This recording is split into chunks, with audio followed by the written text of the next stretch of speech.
ஒரு பெரிய நினைவு மண்டபம். அதுக்கு முன்னாடி ஒரு அப்பாவும் பிள்ளையும் நின்றுக்கிட்டு இருக்கிறாங்க.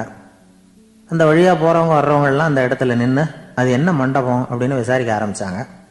அந்த அப்பாவும் பிள்ளையும் தான் வர்றவங்களுக்கெல்லாம் விவரம் சொல்லிகிட்டு இருக்கிறாங்க.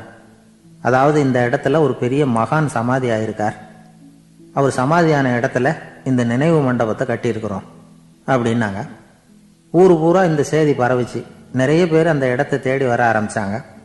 இங்கே வந்து கொஞ்சம் நேரம் உட்காந்துட்டு போனால் மனசுக்கு ஒரு நிம்மதி கிடைக்கிது அப்படின்னாங்க. அங்கே இருந்த உண்டியலில் நிறைய காசு போட்டுட்டு போகிறாங்க. பணம் கிடுகிடுன்னு நிறைய சேர ஆரம்பிச்சுட்டுது. பணம் நிறைய சேர்ந்த உடனே அந்த அப்பாவுக்கும் பிள்ளைக்கும் தகராறு வந்துட்டுது. பணம் சேர்ந்தாலே சொத்து தகராறு வரத்தானே செய்யும். அது மாதிரி வந்துட்டுது. பையன் அடிக்கடி நிறைய பணம் கேட்க ஆரம்பித்தான். அப்பா பார்த்தார், யோசனை பண்ணார், ஒரு முடிவுக்கு வந்தார். ஒரு நாள் பையனை கூப்பிட்டார். இதை பாருப்பா, நமக்குள்ள தகராறு வேணாம். அப்பாவும் பிள்ளையும் இப்படி சண்டை போட்டுக்கிட்டா பார்க்குறவங்க தப்பாக நினைப்பாங்க. அதனால் நமக்குள்ளே சமரசமாக இதை தீர்த்துக்குவோம், என்ன சொல்கிற அப்படின்னார் அப்பா. சரின்னு நான் பையன். உடனே அந்த அப்பா என்ன பண்ணார் தெரியுமா? மகன்கிட்ட கொஞ்சம் பணத்தை கொடுத்தார். தன்கிட்ட இருந்த ஒரு கழுதையையும் கொடுத்தார். இதை வச்சு நீ பொழைச்சிக்கோ அப்படின்னு சொல்லி அனுப்பி வச்சுட்டார். மகன் அந்த கழுதையை இழுத்துக்கிட்டு அடுத்த ஊருக்கு போனான். வழியிலேயே அந்த கழுதை செத்து போச்சு. உடனே என்ன பண்ணலாம்னு யோசனை பண்ணான். ஒரு ஐடியா வந்தது. அந்த கழுதையை ஒரு சாலை ஓரமாக புதைச்சான். கையில் இருந்த பணத்தை வச்சு அந்த இடத்துல ஒரு கல் மண்டபம் கட்டினான். அந்த வழியாக 2 பேர் வந்தாங்க. இது என்ன மண்டபம்னு விசாரித்தாங்க. இந்த இடத்துல ஒரு பெரிய மகான் சமாதி ஆயிருக்கிறார் அப்படின்னா. இந்த செய்தி ஊர் பூரா பரவ ஆரம்பிச்சுட்டுது. நிறைய பேர் வந்து போக ஆரம்பித்தாங்க. இங்கே வந்தால் மனசுக்கு ஒரு பெரிய நிம்மதி கிடைக்குது அப்படின்னு வேற சொல்ல ஆரம்பித்தாங்க. வர வர கூட்டம் அதிகமாக வர ஆரம்பிச்சுட்டுது. உண்டியலில் பணம் நிறைய சேர்ந்துட்டுது. நகையெல்லாம் கூட கழட்டி காணிக்கையாக போட ஆரம்பிச்சுட்டாங்க. அப்பாவை விட மகன் பெரிய ஆளாயிட்டான். இதை கேள்விப்பட்டார் அப்பா. பையனை பார்த்துட்டு வரலாம்னு ஒரு நாள் புறப்பட்டு வந்தார். பையன் ஓஹோன்னு இருக்கிறான். பங்களா, காரு எல்லாம் வந்துட்டுது. எப்படிடா இந்த அளவுக்கு ஆனே அப்படின்னு விசாரித்தார். அப்பா, எல்லாம் உங்கள் ஆசீர்வாதம் தான். நீங்கள் கொடுத்த மூலதனத்தை வச்சு தான் இவ்வளவும் சம்பாதிச்சேன் அப்படின்னு நான் பையன். அது எப்படிறான்னு விசாரித்தார். அப்பா, நீங்கள் ஒரு கழுதை குட்டியும் கொஞ்சம் பணமும் என்கிட்ட கொடுத்து அனுப்பி வச்சிங்க. அதை எடுத்துக்கிட்டு வந்தேன். வர்ற வழியில் அந்த கழுதை செத்து போச்சு. உடனே யோசனை பண்ணேன். அந்த கழுதையை இந்த இடத்துல புதைச்சேன். கையில் இருந்த பணத்தை வச்சு மண்டபம் கட்டினேன். மகான் ஒருத்தர் சமாதி ஆயிருக்கார் அப்படின்னு வதந்தியை கிளப்பி விட்டேன். ஜனங்கள்லாம் ஏமாந்து போய் காசை கொண்டாந்து போட ஆரம்பிச்சிட்டாங்க. நான் பொழைச்சிக்கிட்டு இருக்கிறேன் அப்படின்னா. இப்போதான்டா நீ என் புள்ள அப்படின்னு சொல்லி சந்தோஷப்பட்டாரான் அந்த அப்பா. ஏன் அப்படி சொல்கிறீங்கன்னு கேட்டிருக்கான் பையன். கழுதை குட்டியை புதைச்சி மண்டபம் கட்டியிருக்கிற நீ, ஏற்கனவே நம்ம ஊரில் நாம் கட்டியிருக்கிறோமே மண்டபம், அது இந்த கழுதையோட அம்மாவை புதைச்ச இடம். மகான் சமாதி ஆயிருக்காருன்னு நானும் சும்மா கப்ஸா தான் விட்டுக்கிட்டு இருக்கேன் அப்படின்னாரான் அப்பா. முட்டாள் ஜனங்களை நினச்சி அந்த 2 பேரும் சத்தம் போட்டு சிரிச்சாங்களாம். மனுஷன் ஏமாத்துறது ரொம்ப சுலபம். என் கூட படித்த ஒருத்தன் திடீர்னு ஒரு நாள் எல்லாருக்கும் அருள் வாக்கு சொல்ல ஆரம்பிச்சிட்டான். அவன் ஒரு ஆஃபீஸ்லேயும் வேலை பார்க்குறான். ஆஃபீஸில் உள்ளவங்கெல்லாம் அவங்ககிட்ட வந்து அருள் வாக்கு கேட்குறது வழக்கம். ஒரு நாள் நான் அவன் முன்னாடி போய் உட்காந்து பேசிக்கிட்டு இருந்தேன். அப்போ அதே ஆஃபீஸில் வேலை பார்க்குற ஒருத்தர் அவங்ககிட்ட வந்து, சுவாமி, என் மேஜையில் வச்சுருந்த பேனா திடீர்னு காணாமல் போட்டுது, அது திரும்ப கிடைக்குமா எனக்கு அப்படின்னு கேட்டார். இவன் கண்ணை உருட்டி பார்த்துட்டு, அது உனக்கு கிடைக்காது, புதுசாக வேற ஒன்று வாங்கிக்கப்போ அப்படின்னா. சரின்னு அவர் போயிட்டார். அவர் போனதுக்கப்புறம் நான் மெதுவாக இவனை பார்த்து, அது எப்படிரா அது உனக்கு கிடைக்காதுன்னு அவ்வளோ உறுதியாக அவர்கிட்ட சொன்னேன் அப்படின்னு கேட்டேன். இவன் மெதுவாக என் காதுகிட்ட வந்து, அந்த பேனாவை கிளப்புனதே நான் தான் அப்படிங்கிறான். இங்கே இருக்கிற எல்லோருக்கும் வணக்கம். நான் அதிகமாக இந்தியாவை விட்டு வெளிநாடு எதையும் இதுவரை பார்க்காதவன். இப்பொழுதுதான் சமீபத்தில் தான் முதல் தடவையாக உங்கள் ஊருக்கு வந்திருந்தேன், சில காலங்களுக்கு முன்னால். இப்பொழுது 2வது தடவையாக இங்கே வர்றேன். இது ரொம்ப மகிழ்ச்சிகரமான ஒரு நாள். மகிழ்ச்சிகரமான சூழ்நிலையில் உங்களை எல்லாம் சந்திக்கிறதுல எனக்கு ரொம்ப மகிழ்ச்சி. ஏன்னா தேசிய தின மகிழ்ச்சி கொண்டாட்டத்திலே நீங்கள் எல்லாம் கலந்து கொண்டிருக்கிறீர்கள். நேற்று நானும் அந்த தொலைக்காட்சியிலே அந்த அணிவகுப்பு எல்லாத்தையும் பார்த்தேன். எந்த அளவுக்கு ஒற்றுமையாக செயல்பட்டால் எதையும் வெல்லலாம் அப்படிங்கிறதுக்கு ஒரு உதாரணமாக இந்த நாட்டில் இருக்கிற நீங்கள் எல்லாம் உழைத்து கொண்டிருக்கிறீர்கள். அது எனக்கு ரொம்ப மகிழ்ச்சி.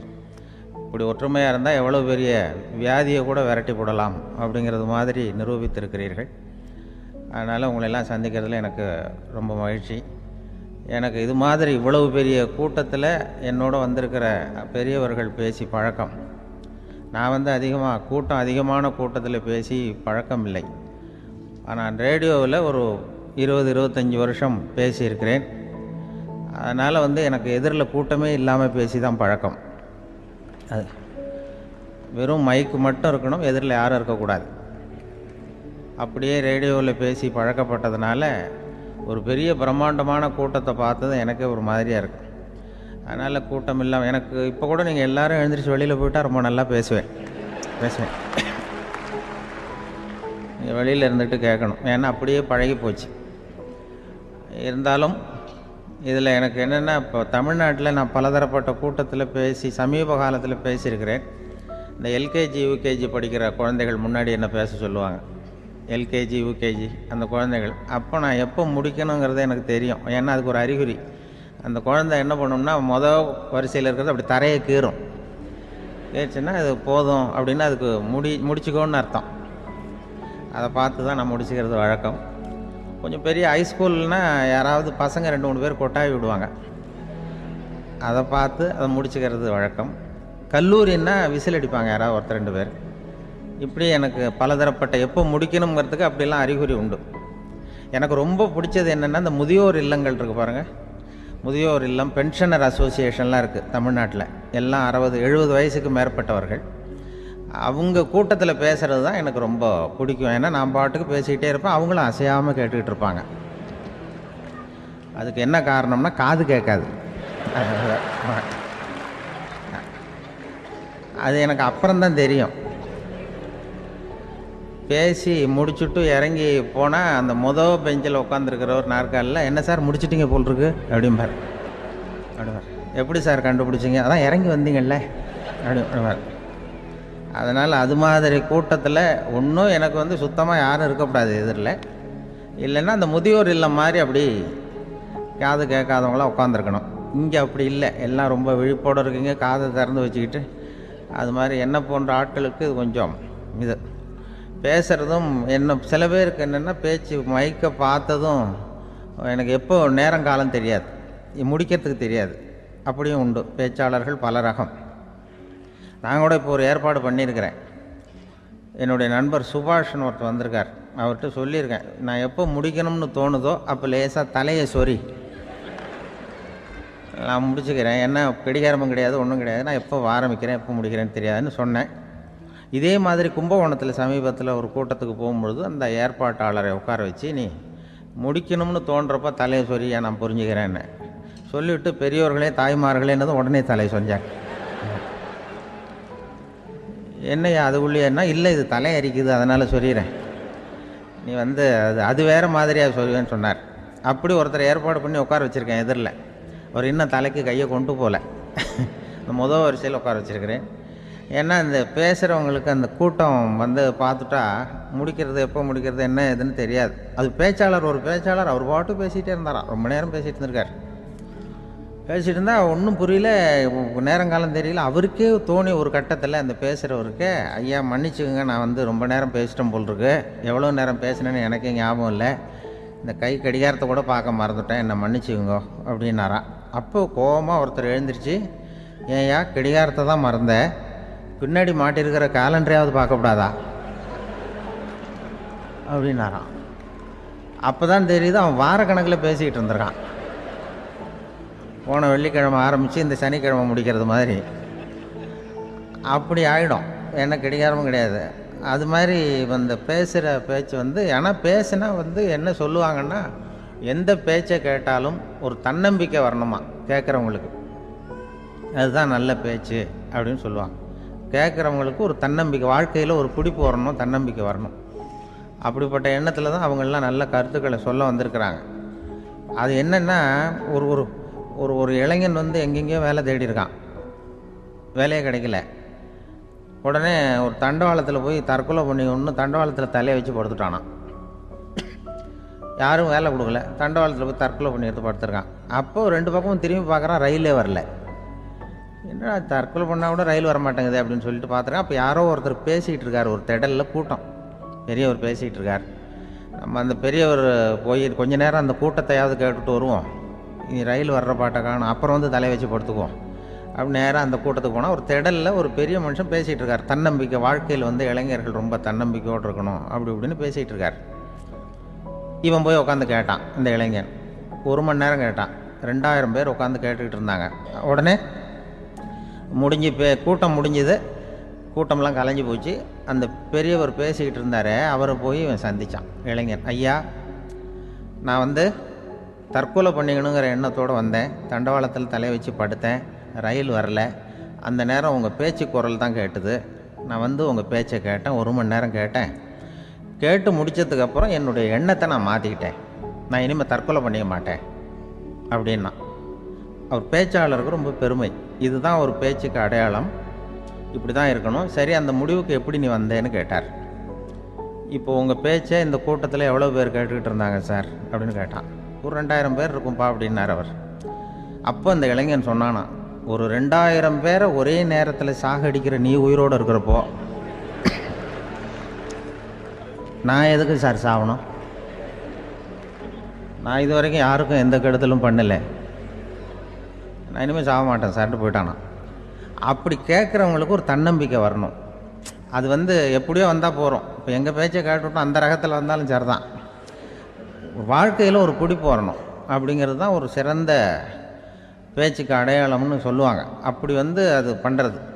இதில் என்னென்னா, இந்த மனிதனுக்கு வந்து அந்த சிரிப்பு இருக்குது பாருங்கள், அதை பற்றி சொல்லுவாங்க. நகைச்சுவை, குடும்பத்தில் வந்து நகைச்சுவை உணர்வு இருந்ததுன்னா குழப்பமே வராதுன்னு சொல்லுவாங்க. பேச்சாளர்கள் என்னென்னா, சில பேர் தெளிவாக, அதாவது தெளிவாக பேசி குழப்புறவங்க இருக்கிறாங்க, குழப்பமாக பேசி தெளிவுபடுத்துகிறவங்க இருக்கிறாங்க. அப்படிப்பட்ட பேச்செல்லாம் உண்டு. குழப்பமாக பேசி தெளிவுபடுத்துறது யாருன்னா சித்தர்கள். நம்ம பழைய சித்தர் பாட்டெல்லாம் பார்த்திங்கன்னா படிக்கிறதுக்கு குழப்பமாக இருக்கும், ஆனால் அது கருத்து தெளிவாக இருக்கும். அதுதான் குழப்பமாக பேசி தெளிவுபடுத்துகிறவரெல்லாம் பழைய நம்ம சித்தர்கள். தெளிவாக பேசி குழப்புறவங்க இருக்கிறாங்க சில பேச்சாளர்கள். பேச்சாளருக்காக ஒருத்தன் ஆடு மேய்ச்சிக்கிட்டு இருந்தானா, ஒரு ஆடு மேய்ச்சிக்கிட்டு இருந்திருக்கிறான் ஒரு திடலில். அந்த ஆடு மேய்க்கிற அந்த ஆள் வந்து ரொம்ப தெளிவாக பேசணும்னு நினைக்கிறவன். அவர்கிட்ட போய் கேட்டிருக்கான். அந்த ஆள்கிட்ட போய் ஒருத்தன் கேட்டான், மந்தையில் எத்தனை ஆடுப்பா இருக்குது அப்படின்னா. அப்போ அவன் சொன்னான், நான் ஆடு மேய்க்கிறேன் சார், எதையும் தெளிவாக கேட்கணும், நீ கருப்பாட்டை கேட்குறியா வெள்ளாட்டை கேட்குறியா அப்படின்ட்டுருக்கான். கருப்பாடு அது ஒரு 50 இருக்குது அப்படின்னா. சரி, வெள்ளாடு எத்தனை இருக்குது அப்படின்னா, அதுவும் 50 தான் இருக்குது அப்படின்ட்டுருக்கான். இன்னும் ரெண்டும் ஒரே ஆன்சர் தானே சொல்கிறான் அப்படின்னு சொல்லி, சரி இந்த ஆடெல்லாம் எவ்வளவு புல் சாப்பிடும் ஒரு நாளைக்கு சார், மறுபடியும் தெளிவாக கேளுங்க, கருப்பாடா வெள்ளாடா? கருப்பாடு அப்படின்னா 10 கிலோ சாப்பிடும். சரி, வெள்ளாடு அதுவும் 10 கிலோ சாப்பிடும். ரெண்டுக்கும் அதே தான் சொல்கிறான். சரிப்பா, இது எல்லாம் எவ்வளவு பால் கறக்கும் இந்த ஆடெல்லாம்? சார் திருப்பி திருப்பி சொல்ல, தெளிவாக கேளுங்க, கருப்பாடா வெள்ளாடான்னா? கருப்பாடு தினம் 5 லிட்டர் கறக்கும், வெள்ளாடு அது 5 லிட்டர் தான் கறக்கும் அப்படின். இப்படியே இவன் தெளிவாக பேசி இவன் என்ன சொல்லிட்டு வரான்னு தெரியல. ரெண்டும் ஒரே ஆன்சர் தான், அப்புறம் எதுக்கு பிரித்து பேசுகிற, ரெண்டும் ஒன்று தாடா சொல்கிறேன்னு இருக்காரு. அப்படி இது ஆரம்பத்திலே கேட்டால் சொல்லிட்டு போகிறேன். ஏன்னா ஏன் அப்படி தெளிவாக பிரித்து கேட்குறேன்னா, அந்த கருப்பாடெல்லாம் எதிர்த்த வீட்டுக்காரனுக்கு சொந்தம் அப்படின்னா. சரி, வெள்ளாடு அதுவும் எதிர்த்த வீட்டுக்காரனுக்கு தான் சொந்தம் அப்படின்னா. இப்போ என்ன பேசினா தெளிவாக பேசி குழப்பிக்கிட்டு இருக்கான்னு அர்த்தம். இப்போ எதுக்கு இந்த அறிகுறியை சொல்கிறேன்னா, நான் பேசுகிறது கூட அப்படி தான் இருக்கும். ஏன்னா குழப்பமாக பேசி தெளிவுபடுத்துகிறவர்கள் பின்னாடி வராங்க, அவங்க கொஞ்சம் அவங்க. அதனால் நம்மளால் முடிஞ்ச வரைக்கும் கொஞ்சம் தெளிவாக பேசி உங்களை குழப்பி வச்சோம்னா அவங்க வந்து பின்னாடி பார்த்துக்குவாங்க. அதுதான்.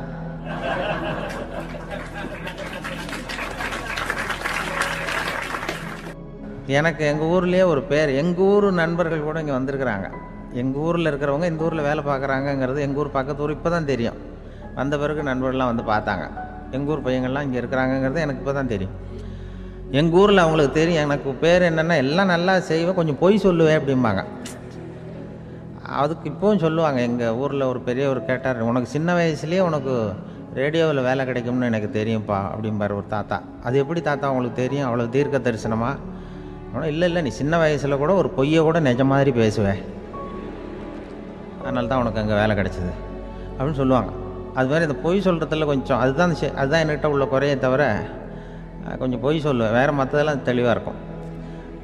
இதுவே சொன்னாராம். அதாவது கடவுள்கிட்ட போய் புகார் பண்ணாங்களாம். கடவுள்கிட்ட போய் ஒருத்தர் புகார் பண்ணியிருக்கிறார், நீ படைத்த மனுஷன்லாம் பூலோகத்தில் பொய் சொல்கிறாங்க, ரொம்ப எல்லாரும் பொய் சொல்கிறாங்க, நீ படைத்த மனுஷன் சரியா இல்லை அப்படின்னு கடவுள்கிட்ட போய் புகார் பண்ணாங்களாம். அப்போ கடவுள் சொன்னாராம், என்னை யாரும் ஏமாற்ற முடியாதுப்பா, நான் வந்து அதுக்கு ஒரு ரிமோட் கண்ட்ரோல் மாதிரி ஒன்று வச்சுருக்கேன், இங்கே பாரு, எதிர்த்தாவில் பாரு என்ன தெரியுது அப்படின்னா பிரம்மாண்டமான செவுரு, அதில் லட்சக்கணக்கான எலக்ட்ரிக் பல்புலாம் சொருவிருக்கு, அதெல்லாம்.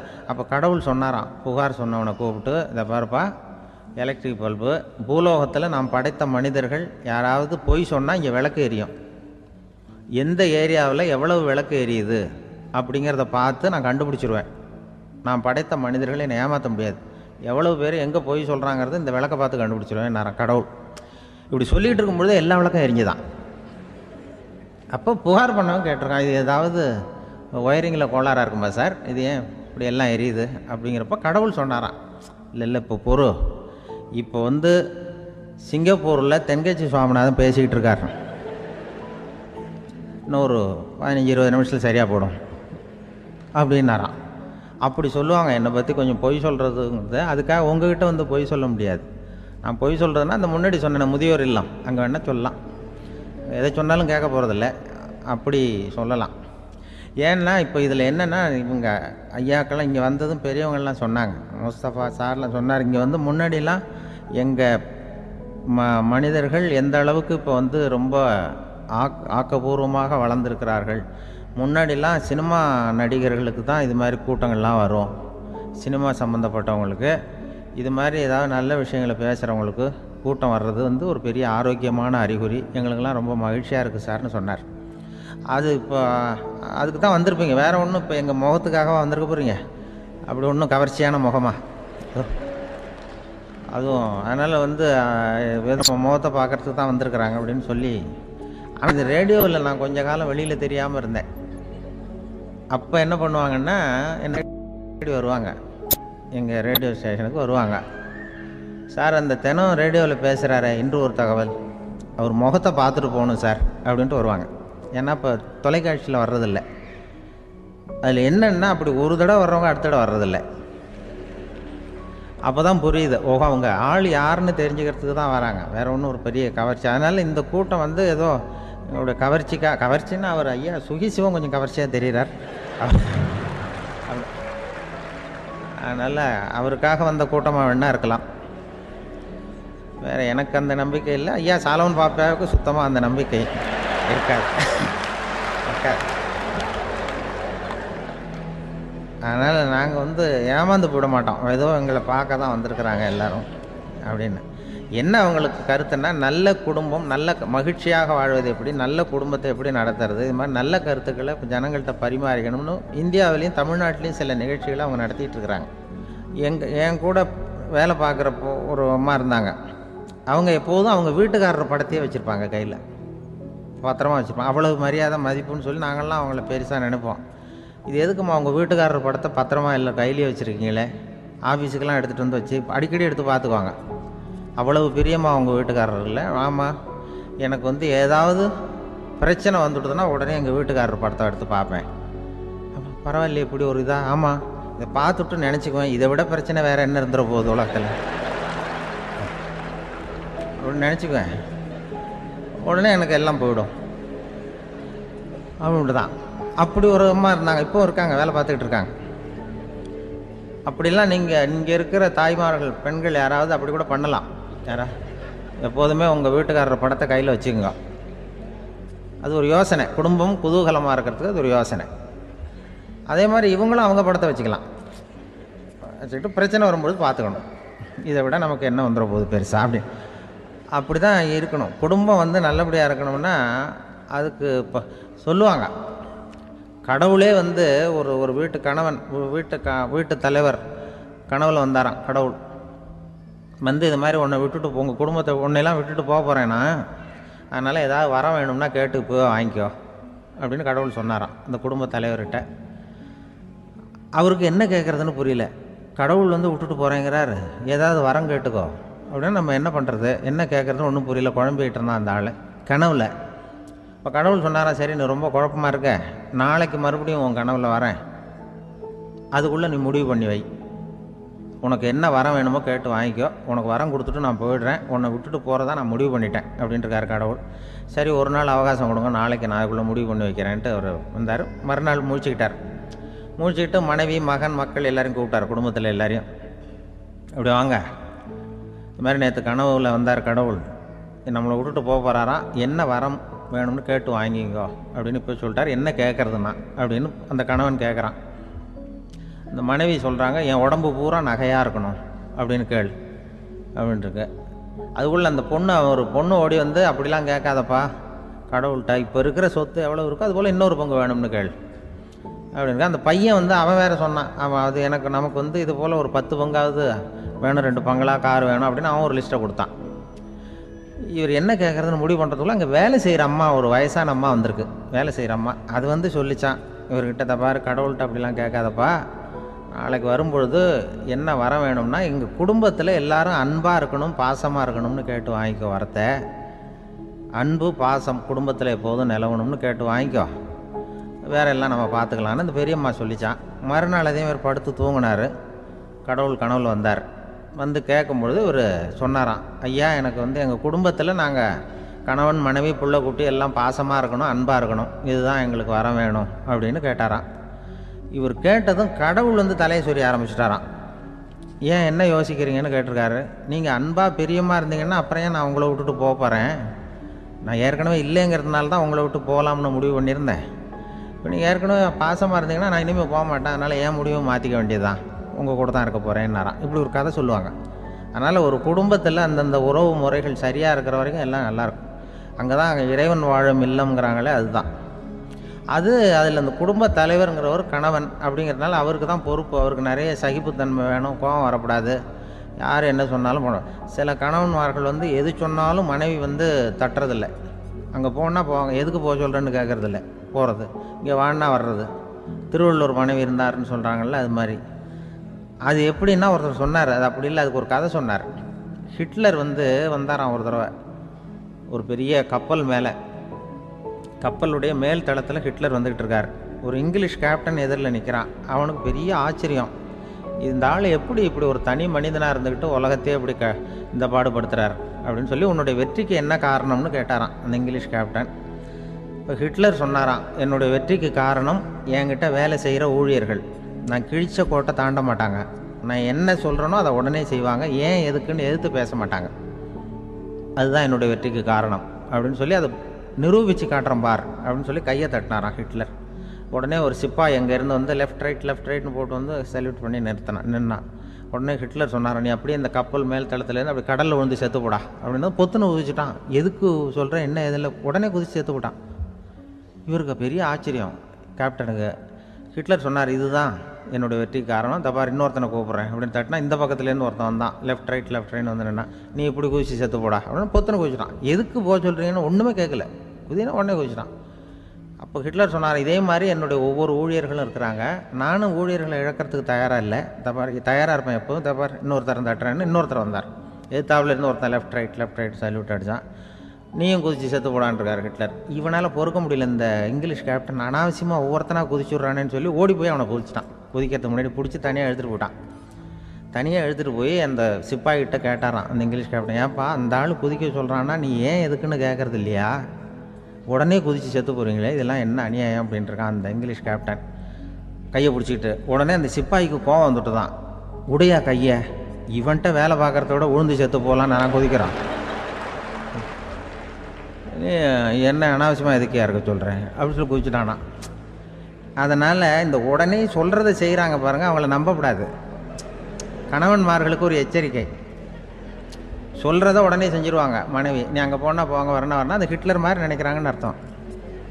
இதுகிட்ட பேசிக்கிட்டு இருக்கிறத விட சொல்கிறத செஞ்சுட்டு போடுவோமே, அப்படி சமாளிக்கிற கணவன்மார்கள் உண்டு. குடும்பத்தில் வந்து அப்படிலாம் இருந்து சமாளிக்கிறாங்க. குடும்பத்தில் ஒருத்தர் அனுசரிப்பு தன்மைங்கிறது ரொம்ப அவசியம்.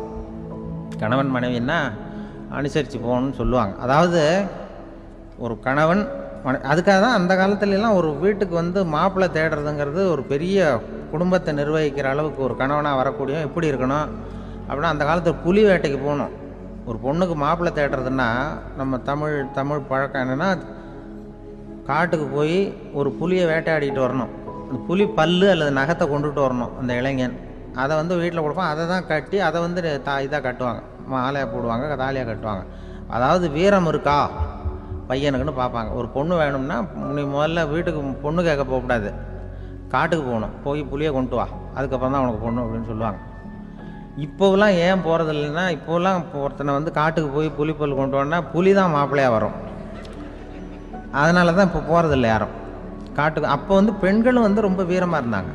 பெண்கள் மூலம் அந்த காலத்தில் எப்படின்னா முறத்தாலேயே புலியை துரத்துவாங்களாம். நம்ம பழைய பாட்டிலெல்லாம் பார்த்துருப்பீங்க, முறத்தால் புலியை விரட்டினாங்கன்னு வரும் பழைய பாட்டு. அந்த அளவுக்கு பெண்களுக்கு வீரம்.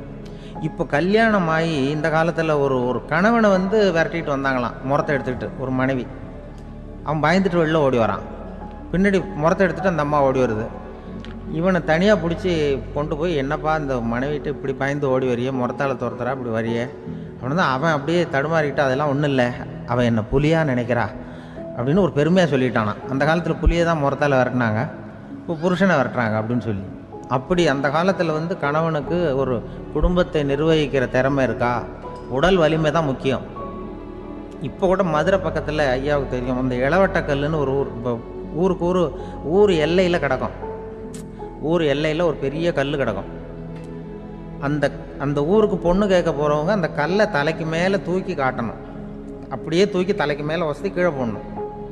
அந்த வலு இருந்தால் தான் நீங்கள் அந்த ஊருக்குள்ளேயே போகலாம், பொண்ணு கேட்கறதுக்கு போகலாம். இல்லைன்னா நீ திரும்பி போக வேண்டியதான். அந்த வலிமை இருக்கா மாப்பிள்ளைன்னு பார்க்குறாங்க. இளவட்டக்கல்லுன்னு பேர். அப்போ என்ன பண்ணாங்கன்னா, ஒரு 1000 வருஷத்துக்கு முன்னாடி அந்த கல்லை தலைக்கு மேலே தூக்கி கீழே போடுவாங்களாம். ஒரு 500 வருஷத்துக்கு முன்னாடி அப்படி கொஞ்சம் தூரம் இடுப்பு அளவுக்கு தூக்கி கீழே போட்டுக்கிட்டு இருந்துருக்குறாங்க. அதுக்கப்புறம் ஒரு 100 வருஷத்துக்கு முன்னாடியெல்லாம் அப்படி முழங்கால் அளவுக்கு அப்படி தூக்கி போட்டால் போகிறோம்னு வச்சுருந்தாங்களாம். இப்போ நான் அந்த ஊருக்கு என் கூட பழனிசாமின்னு ஒருத்தர் இருக்கார். அவர் போய், உனக்கு எப்படிப்பா இந்த ஊரில் கல்யாணம் ஆச்சு அப்படின்னா, இப்போலாம் நாங்கள் தொட்டு கும்பிட்டா போகிறோம், அதை அசைக்கிறது கூட இல்லை. அப்படி ஆகிட்டுது. ஒரு குடும்பத்தை கணவனாக வரப்போகிறவனுக்கான தகுதி அந்த காலத்தில் அப்படி இருந்துதான். அப்படி வந்து கணவன் வந்து தேர்ந்தெடுக்கிறது, குடும்ப தலைவனை தேர்ந்தெடுக்கிறது ஒரு பெரிய காரியம்.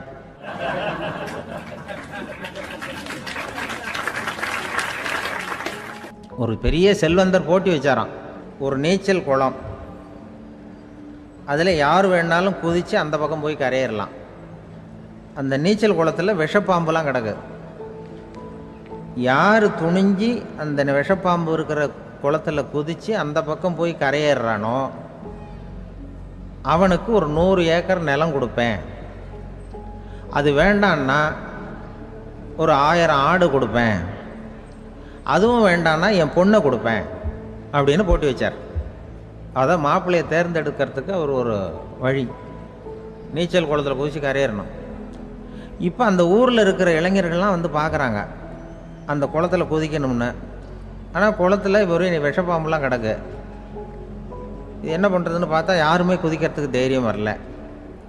திடீர்னு ஒருத்தன் துணிஞ்சு குதிச்சான், படபடன்னு அடிச்சுட்டு போய் அந்த பக்கம் கரையிட்டான். கரையேறின உடனே பரவாயில்லையே ஒரு ஆள் வந்துட்டான்னு சொல்லி அவனை அந்த இளைஞனை போய் பிடிச்சிட்டு வந்தாங்க.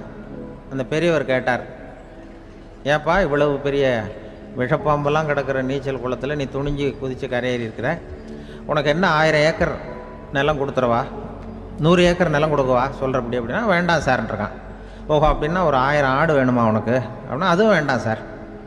ஓ அப்படின்னா என் பொண்ணு வேணுமா அப்படின்னா, அதுவும் வேண்டாம் சாருங்கிறான். அப்புறம் எதுக்குடா குதிச்சுன்ட்டு, என்ன உனக்கு என்ன தான் வேணும் அப்படின்னு கேட்டிருக்கார். என்னை எவன் பிடிச்சி தள்ளி விட்டவன்னு தெரியணும் அப்படின்ட்டுருக்கான். அதுக்காக அவன் பார்த்துருக்கான். அப்படி இருந்தால் தான் துணிச்சல் வரும் இந்த காலத்தில். எதுக்கு இவ்வளவு சங்கடம்லாம் வச்சாங்கன்னா, ஒரு குடும்பத்துக்கு தலைவராக வர வேண்டிய ஒரு ஆள், கணவனாக இருக்க வேண்டியவனுக்கு துணிச்சல் இருக்கா, தைரியம் இருக்கா அப்படிங்கிறது பார்க்கறதுக்காக இப்படிப்பட்ட தேர்வு முறைகள்லாம் வச்சுருந்தாங்க அந்த காலத்துலலாம். இப்போலாம் கல்யாணம் பண்ணுறது ஆளுக்கு நேரில் பார்க்காமலே கூட கல்யாணம் நடக்குது இன்டர்நெட்டில்.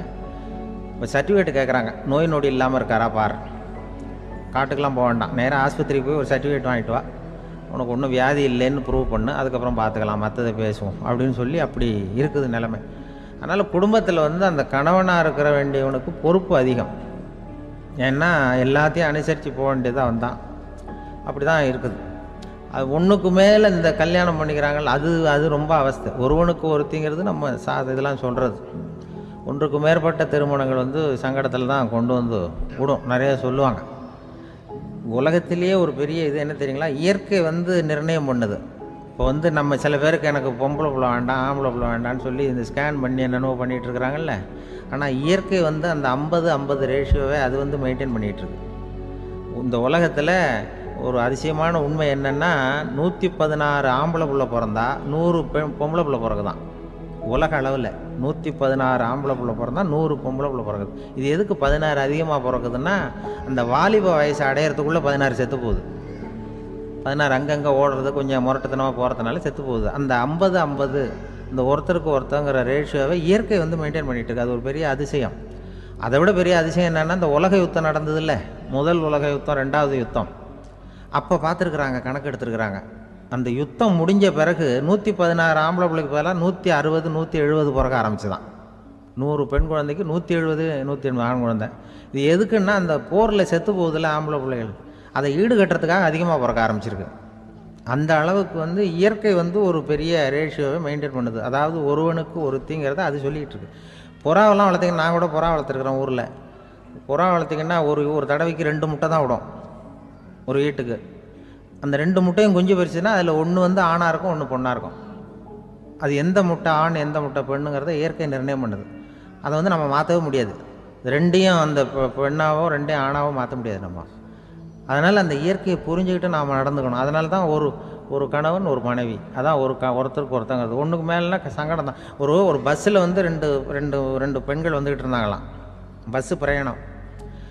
2 பெண்கள் பக்கத்து பக்கத்தில் உட்காந்துருக்காங்க. அந்த கண்டக்டரை கூப்பிட்ருக்காங்க, இங்கே வாயா அப்படின்னு அந்த ஒரு அம்மா கூப்பிட்ருக்கு. என்னம்மா அப்படின்ட்டுருக்கார். இந்த ஜன்னலை திறந்து விட்டு போ அப்படின்னு. சரின்னு பக்கத்தில் இருந்த ஜன்னலை திறந்து விட்டு அவர் போயிட்டார். பக்கத்தில் இருந்தாமா உடனே இங்கே வாயா மறுபடியும் வாயான்னு கூப்பிட்ருக்கு. என்ன இந்த ஜன்னலை மூடிவிட்டு போ அப்படின்ட்டுருக்கு. மூடிவிட்டு போனார். மறுபடியும் அந்த முன்னாடி கூப்பிட்டது வாமா வாயா வாயான்னு மறுபடியும் கண்டக்டரை கூப்பிட்டு, என்ன இந்த பார், இந்த ஜன்னலை நீ மூடி வச்சின்னா நான் மூச்சு திணறி செத்து போடுவேன். அப்புறம் உடனே பக்கத்தில் இருந்தம்மா தபாரியா அந்த அம்மா பேச்சை கேட்டுட்டு நீ திறந்து வச்சின்னா நான் குளிர் தாங்காமல் செத்து போடுவேன் அப்படின்ட்டு அவர் தலையை பிச்சுக்கிறார் கண்டக்டர். என்னடா பெரிய ரொம்ப போச்சு, கொஞ்சம் தூரம் பிரயாணம், இதில் கூட அட்ஜஸ்ட் பண்ணி போகக்கூடாதா அப்படின்னு. அப்போ அந்த பஸ்ஸில் பின்னாடி ஒருத்தன் கடைசி சீட்டில் வெயில் தாங்காமல் சட்டையெல்லாம் கட்டி போட்டுட்டு ஒரு கிராமத்து ஆள் பீடி குடிச்சிட்டு வரான். அவர் கூப்பிட்ருக்கான் அந்த ஆள், அந்த கண்டக்டர், இங்கே வாயா அங்கே என்ன தகராறு அப்படின்னு. அந்த எதிர்த்து வீட்டுக்காரன் வந்தானே முன்னாடி பஞ்சாயத்துக்கு, அது மாதிரி கண்டக்டர் இங்கே வாயா, அவன் ஏன் நீ என்ன சொல்ல போகிற அப்படின்ட்டு வந்திருக்கான். சட்டையெல்லாம் கட்டி போட்டு பீடி குடிக்கிறான். பீடி புகையை ஊதிவிட்டு அங்கே என்ன தகராறு அப்படின்னு கேட்டிருக்கான். ஒன்றும் இல்லையா, அந்த அம்மா ஜன்னலை திறந்தா செத்து போவேங்கிறது, இந்த அம்மா ஜன்னலை மூடுனா செத்து போவேங்கிறது, நான் என்னையா பண்ணுறது ஒரு ஆள், இதுக்கு ஏன் கவலைப்படுறேன், நான் சொல்கிறத கேள், நான் தீர்த்து வைக்கிறேன் பிரச்சனையை அப்படின்னு சொல்லிவிட்டு பீடியை எடுத்துவிட்டு புகையை ஊதிவிட்டு சொன்னானா, கொஞ்ச நேரம் அந்த ஜன்னலை மூடி வை, அந்த அம்மா செத்து போவோம், அப்புறம் திறந்து வை, இந்த அம்மா செத்து போவோம், நாம் நிம்மதியாக போகலாம் அப்படின்னு சொல்லிட்டு பீடி குடிக்க ஆரம்பிச்சிட்டான். அவருக்கு கோவம் வந்துட்டுது கண்டக்டருக்கு. உனக்கு என்னையா நீ பாட்டுக்கு சொல்லிட்டு கொடுவ, அந்த 2 அம்மாவும் செத்து போச்சுன்னா அவங்க வீட்டுக்காரனுக்கெல்லாம் யார் பதில் சொல்கிறது அப்படின்னா, கவலையே படாத, 2 பேருக்கும் நான் தான் வீட்டுக்காரன். அதனால தான் அந்த யோசனையை சொன்னேன் அவங்ககிட்ட. அப்புறம் இதுதான், இந்த ஒன்றுக்கு மேலே போச்சுன்னா அது இயற்கைக்கு விரோதம், இப்படிலாம் ஆகும். அதனால தான் அவன் அவ்வளவு ஒன்றுமே வேண்டான்ட்டு கடைசி பெஞ்சில் போய் சீட்டில் உட்காந்துக்கிட்டான். அப்படி அது இயற்கையை புரிஞ்சுக்கிட்டு வாழணுங்கிறது முக்கியம். குடும்பத்தில் கணவனுடைய பங்கு என்ன, மனைவியினுடைய பங்கு, குழந்தை குட்டிகள்லாம் சொல்லுவாங்க. அப்படி இருக்கணும். கணவன்கிறவனுக்கு நிறைய சகிப்புத்தன்மை தேவைப்படுது. மனுஷனுக்கு வேல்யூ விஞ்ஞானம் எப்படி போட்டிருக்குன்னா, ஒரு மனித உடம்பில் இருக்கிற கால்சியத்தை மட்டும் தனியாக எடுத்தால் ஒரு சின்ன ரூமுக்கு வெள்ளை அடிக்கலாமா. ஒரு மனுஷ உடம்புல இருக்கிற பாஸ்பரஸை மட்டும் தனியாக எடுத்தால் ஒரு 40 நெருப்பூச்சி தயார் பண்ணலாம். ஒரு மனுஷ உடம்புல இருக்கிற இந்த கொழுப்பு சத்தை மட்டும் தனியாக எடுத்தால் ஒரு 7 சோப்பு கட்டி தயார் பண்ணலாம். அது மாதிரி ஒரு மனுஷ உடம்புல இருக்கிற இரும்பு சத்தை மட்டும் தனியாக எடுத்தால் ஒரு 2 அங்குல அணி 2 செய்யலாம். இவ்வளவுக்கும் விலை போட்டால் 42 ரூபா 50 காசு. இதுதான் மனுஷனுக்கு விஞ்ஞானம் போட்டிருக்கிற விலை. அது எப்போ அது ஒசரும்னா, அவன் மனுஷனாக இருக்கிற வரைக்கும் இருக்கிறப்ப. அதுவும் செத்து போனால் அதுவும் கிடையாது, செத்து போனால் அதுவும் குறைஞ்சிரும். மிருகங்களுக்கெல்லாம் அப்படி இல்லை, செத்ததுக்கு அப்புறம் விலை கூடும். அங்கெல்லாம் எல்லா ஊர்லேயும் பார்த்திங்கன்னா உயிர் கோழி 50 ரூபா, உரிச்ச கோழி 60 ரூபான்னு போட்டிருக்கோம். செத்ததுக்கு அப்புறம் 10 ரூபா அதிகம். மனுஷனை வந்து நீ உயிர் மனுஷன் 42 ரூபா 50 காசு, செத்ததுக்கு அப்புறம் 52 ரூபான்னா நீயே வச்சுக்கிடாது, எனக்கு எது கண்டு போடும். அவன் வந்து எப்போ அவனுக்கு வேல்யூ கூடும்னா மனிதனாக வாழும்பொழுது தான் வேல்யூ கூடும். குடும்பத்தில் வந்து அந்த அந்த பாசத்தோடு வாழணும்னு கடவுள்கிட்ட கேட்டு சொன்னாங்களே, அதுதான். இந்த சமூகங்கிறதும் ஒரு பெரிய குடும்பம்தான். அதனால தான் இந்த நாட்டுக்குள்ள பெருமையே எல்லாரும் ஒற்றுமையாக இருந்தால் எதையும் சாதிக்கலாம்ங்கிறது தான் இந்த நாட்டுக்குள்ள பெருமை. அப்படி நிரூபித்தோம். அதனால் சமூகங்கிறதும் ஒரு குடும்பம் மாதிரி இருக்கிறது தான் பெருசு.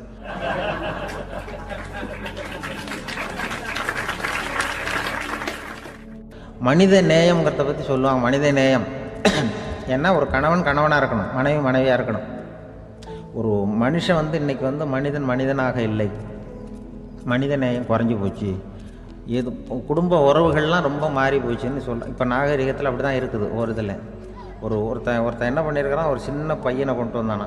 ஒரு சின்ன பையன் பக்கத்தில் இருக்கான். ஒரு பெரியவர் கேட்டிருக்கார், யாரப்பா அந்த பையன் அப்படின்னு கேட்டிருக்கார். இவன் சொன்னான்னா, இந்த பையன் எனக்கு தூரத்து உறவுன்னு இருக்கான். சரி, தூரத்து உறவுன்னா எப்படி அப்படின்னு கேட்டிருக்கான். இந்த பையன் எங்கள் அப்பாவுக்கு 8வது பிள்ளை அப்படின்னானா. கூட பிறந்தவனே அவ்வளோ தூரமாக போயிட்டான், 8வதாக பிறந்தான். அப்படி இருக்கு குடும்ப உறவுகள்ங்கிறது. இப்போ சில இதெல்லாம் இப்போ ஜாதி மத வேறுபாடெல்லாம் வந்து நம்முடைய முன்னேற்றத்தை வந்து தடுக்கும். விலங்குகள் வந்து நம்மளோட மேலானது. அதான் ஒரு ஊரில் ஒரு சிவன் கோயில் இருந்து தான். சிவன் கோயிலில் அந்த புறாவெல்லாம் வளர்ந்துக்கிட்டு இருந்திருக்கு. அந்த மாடத்தில், சிவன் கோயில் மாடத்தில் புறாவெல்லாம் குடியிருந்துருக்கு. உடனே அதுக்கு கும்பாபிஷேகம் பண்ணுறதுக்காக ஊரில் திட்டம் போட்டாங்க. சிவன் கோயிலுக்கு வெள்ளடிக்க ஆரம்பித்தாங்க. வர்ணம் பூச ஆரம்பித்ததும் அதுக்கு சாரம் கட்டுவாங்கல்ல, இந்த குச்சியெல்லாம் வச்சு சாரம் கட்டுவாங்க. உடனே இந்த புறாவெல்லாம் என்ன பண்ணிச்சான், இனிமேல் நம்ம இங்கே வெள்ளை அடிக்கிறாங்க, கும்பாபிஷேகம் வருது, நம்ம இங்கே குடியிருக்க முடியாது, எதிர்த்தாப்புல எங்கே போகலான்னு பார்த்துருக்கு. இந்த உயரம் கோபுரத்தில் இருந்த புறாவெல்லாம் எதிர்த்தாப்புல ஒரு மாதா கோயில் இருந்திருக்கு, சர்ச்சு. அங்கே சில மாடங்களில் புறாவெல்லாம் இருக்குது, சில மாடம் இருக்குது. உடனே நம்மளாம் அங்கே போடுவோம் கொஞ்சம் காலத்துக்குன்னு எல்லாம் புறப்பட்டு இந்த மாதா கோயிலுக்கு போயிடுது. அங்கே போனால் அங்கே இருக்கிற புறாவோடு சேர்ந்து இதுவும் குடியிருந்துகிட்ருக்கு. கொஞ்ச நாள் என்னாச்சு, அங்கே கிறிஸ்மஸ் வந்துட்டுது. கிறிஸ்மஸ் வந்ததும் சரி இங்கேயும் வெள்ளடிக்க ஆரம்பிக்கிறாங்க. நம்ம மறுபடியும் எங்கடா போகிறதுன்னு பார்த்தா அங்கே இருக்கிற புறாவோட சேர்ந்து இதுவும் சேர்ந்து நேராக ஒரு பள்ளிவாசல் இருந்தது. எதுக்கு அங்கே இருக்கிற மாடத்தில் போய் அங்கே குடியேறிட்டுது எல்லாம். அங்கே போனால் அங்கே ரமலான் மாதம் வந்து ரம்ஜானுக்காக அதையும் புதுப்பிக்க ஆரம்பித்தாங்க. இது என்ன பண்ணுறதுன்னு சொல்லி இந்த 3 செட்டு புறாவும் சேர்ந்து என்ன பண்ணிச்சு, எங்கே போகலான்னு பார்த்தா மறுபடியும் அதுக்குள்ளே இந்த சிவன் கோயிலில் கும்பாபிஷேகம் முடிஞ்சிருக்கு. அங்கே போடுவோம் எல்லாருன்னு சொல்லி எல்லா புறாவும் அந்த சிவன் கோயிலுக்கு வந்துட்டுது. அங்கே போய் மாடத்தில் அதை குடியிருந்துட்டுது.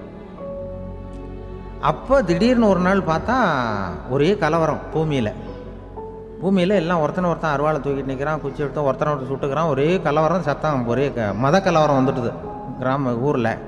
அப்போது புறாவெல்லாம் மாடத்தில் இருந்துக்கிட்டு ஒரு குஞ்சு புறா அவங்க அம்மாட்ட கேட்டுதான், இது என்ன இந்த மனுஷனுக்கு என்ன ஆச்சு, அவன் கத்தியை தூக்கிட்டு நிற்கிறானே அப்படின்னு கேட்டுதான். ஒரு குஞ்சு புறா அவங்க அம்மாட்ட கேட்டுதான், அம்மா புறா. இப்போ அந்த புறா சொல்லித்தான், மனுஷனுக்கு இப்போ மதம் பிடிச்சிருக்கு, அதான் கத்தியை தூக்கிட்டு நிற்கிறான் அப்படின்ட்டுருக்கு. இப்போ நமக்கெல்லாம் பிடிக்கலையே அப்படின்னு தான். அப்போ அந்த புறா சொல்லித்தான், அந்த பாருமா, நாம் வந்து இந்த சிவன் கோயிலில் இருந்தாலும் நமக்கு புறான்னு தான் பேர், இந்த மாதா கோயிலுக்கு போனாலும் நமக்கு புறான்னு தான் பேர், பள்ளிவாசலுக்கு போனாலும் நமக்கு புறான்னு தான் பேர். அந்த மனுஷன் அப்படி இல்லை. அவன் இங்கே இருக்கிற வரைக்கும் இந்துன்னு சொல்லுவான், அங்கே மாதா கோயில் இருந்தான்னா கிறிஸ்தவன்னு சொல்லுவான், பள்ளிவாசலில் இருந்தான்னா முஸ்லீம்னு சொல்லுவான். அப்போ குஞ்சு புறா அது என்ன இப்படி பண்ணுறாங்க மனுஷங்க, இப்போ அவங்கள விட நம்ம வசதி போல் இருக்க, நம்ம தேவலாம் போல் இருக்க அப்படின்னு தான் அந்த குஞ்சு புறா. அப்போ அந்த தாய் புறா சொல்லித்தான், உண்மைதான், அதனால தான் நம்ம மேலான இடத்துல இருக்கிறோம், அவன் கீழே நிற்கிறான் என்னமோ அப்படின்னு சொல்லித்தான். இதுதான் அந்த குடும்பம்ங்கிறது, சமுதாயம்ங்கிறது ஒரு பெரிய குடும்பம். அது இந்த புறாகிட்டேருந்து மனுஷன் கற்றுக்க வேண்டியிருக்கு. அப்படி இருக்குது இன்றைக்கி மனுஷனுடைய நிலைமை. அதை வந்து புரிஞ்சுக்கணும். அப்படி தான் ஒவ்வொரு இதுலேயும் நாம் வந்து நடந்து கொள்ள வேண்டியிருக்குது. மிருகங்கள்கிட்டேருந்து கற்றுக்கிற வாய்ப்பெல்லாம் இருக்குது. அப்படி சொல்லுவாங்க. அந்த இதில் வந்து நம்ம குடும்பத்தில் வந்து என்னென்னா, இப்போ இந்த பிள்ளைகளை பற்றி சொல்லுவாங்க. இப்போ ராமர் லட்சுமணர் கதை சொல்லுவாங்க. அதாவது ராமரும் பரதனும் பந்து விளையாடிக்கிட்டு இருந்தாங்களாம் சின்ன வயசில் பந்து விளையாடிக்கிட்டு இருந்தாங்களாம். உடனே ராமர் வந்தாராம். வந்து கோசலை அவங்க அம்மா கோசலை மடியில் சோர்ந்து போய் உட்காந்தாராம். சந்தோஷமாக வந்து உட்காந்துருக்கார். அப்போ அந்த கோசலை அம்மா கேட்டாங்களாம், ஏன்ப்பா அப்படி இவ்வளவு சந்தோஷமாக இருக்கே, என்ன காரணம் அப்படின்னு கேட்டிருக்காரு. அப்படின்னு அந்த அம்மா கேட்டிருக்கு. ராமன் சொன்னான்னா, இது என் தம்பியோட நான் பந்து விளையாண்டுக்கிட்டு இருந்தேன், பரதன். அவன் வந்து ஜெயிச்சுட்டான், நான் தோத்துட்டேன். என்னை வந்து அவன் ஜெயிச்சுட்டான். அவனுடைய வெற்றி வந்து எனக்கு சந்தோஷமாக இருக்குது, தம்பியோட வெற்றி, அதனால் நான் சந்தோஷமாக இருக்கேன்னு சொல்லியிருக்கு. அந்த அம்மாவுக்கு ரொம்ப சந்தோஷம், தம்பி ஜெயிக்கிறாங்கிறத பற்றி அண்ணன் வந்து சந்தோஷப்படுறானே அப்படின்னு. கொஞ்ச நேரத்தில் பரதன் வந்திருக்கான். அவன் சோர்ந்து போய் கலங்கி போய் வந்து அதே அம்மா மடியில் உட்காந்துருக்கான். நீ ஏப்பா, நீ தான் ஜெயிச்சுட்டியாமே, நீ என்னத்துக்கு வருத்தப்பட்டுக்கிட்டு வர அப்படின்னு கேட்டிருக்கேன் அந்த அம்மா. அப்போ பரதன் சொன்னானா, நான் ஜெயிக்கணுங்கிறதுக்காக அண்ணன் விட்டு கொடுத்தாரு, தோத்துட்டாரு, அதனால் எனக்கு வருத்தமாக இருக்குது. உண்மையில் அவர் தான் ஜெயிச்சிருக்க வேண்டியது, எனக்காக விட்டு கொடுத்தாரு, அதனால் நான் வருத்தப்படுறேன்னா. அப்போ அந்த அம்மா சொல்லித்தான், இப்படி தான் தம்பியினுடைய வெற்றி அண்ணனை சந்தோஷப்படுத்துது, அண்ணனுடைய தோல்வி வந்து தம்பியை வருத்தப்பட வைக்குது. இப்படி தான் இருக்கணும் அண்ணன் தம்பின்னா, அப்படி தான் குடும்பத்தில் இருக்கணும்னு சொல்லி அந்த அம்மா சொன்னதாக சொல்லுவாங்க ராமாயண கதை. அதே போல் இப்போ இதில் வரும், நபிகள் நாயகத்தினுடைய பேரர்கள், பாத்திமாவனுடைய பிள்ளைகள் 2 பேர், ஹசன் ஹுசைன் 2 பேர் நபிகள் நாயகத்தினுடைய பேரன்மார்கள்.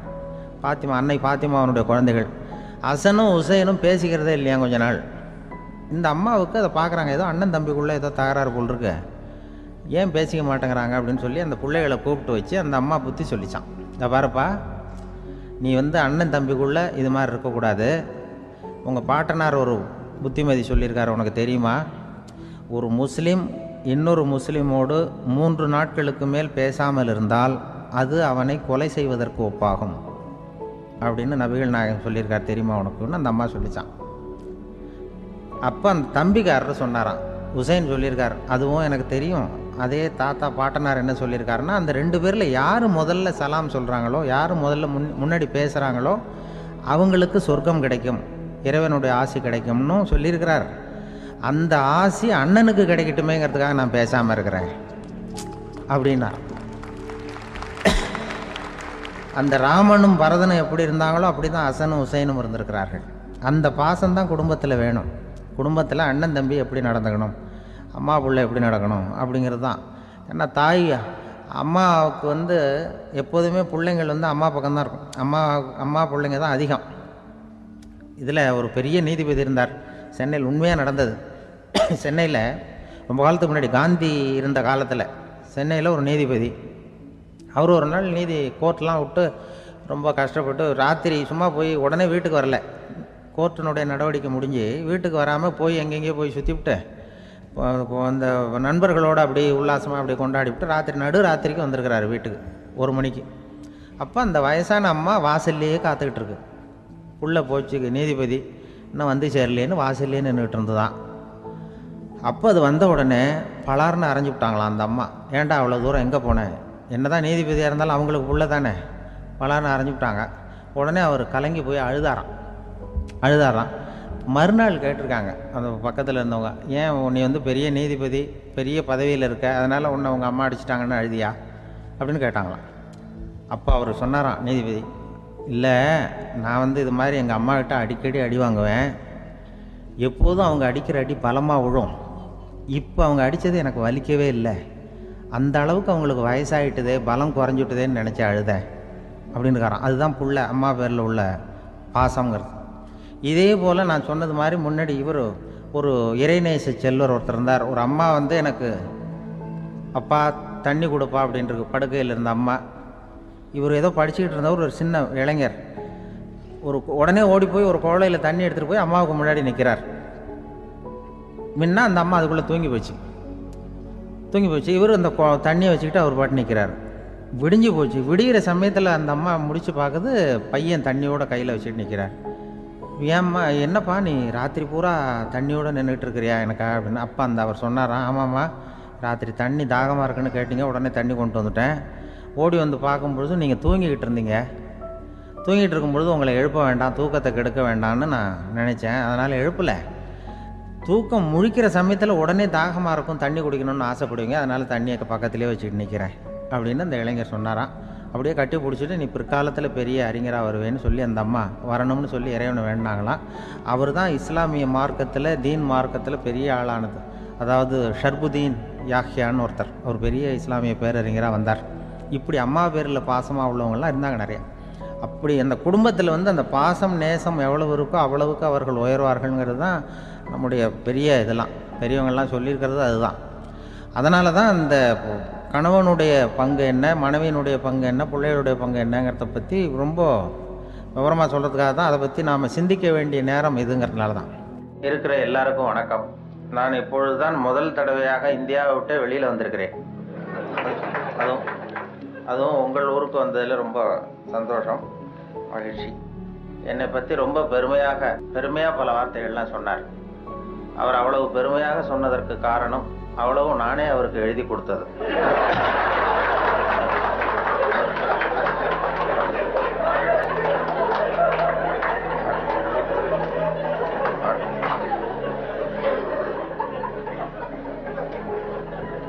இவ்வளவு விவரமாக அவர் சொல்லுவார் என்று தெரிந்தால் இன்னும் கூட எழுதி கொடுத்திருப்பேன்.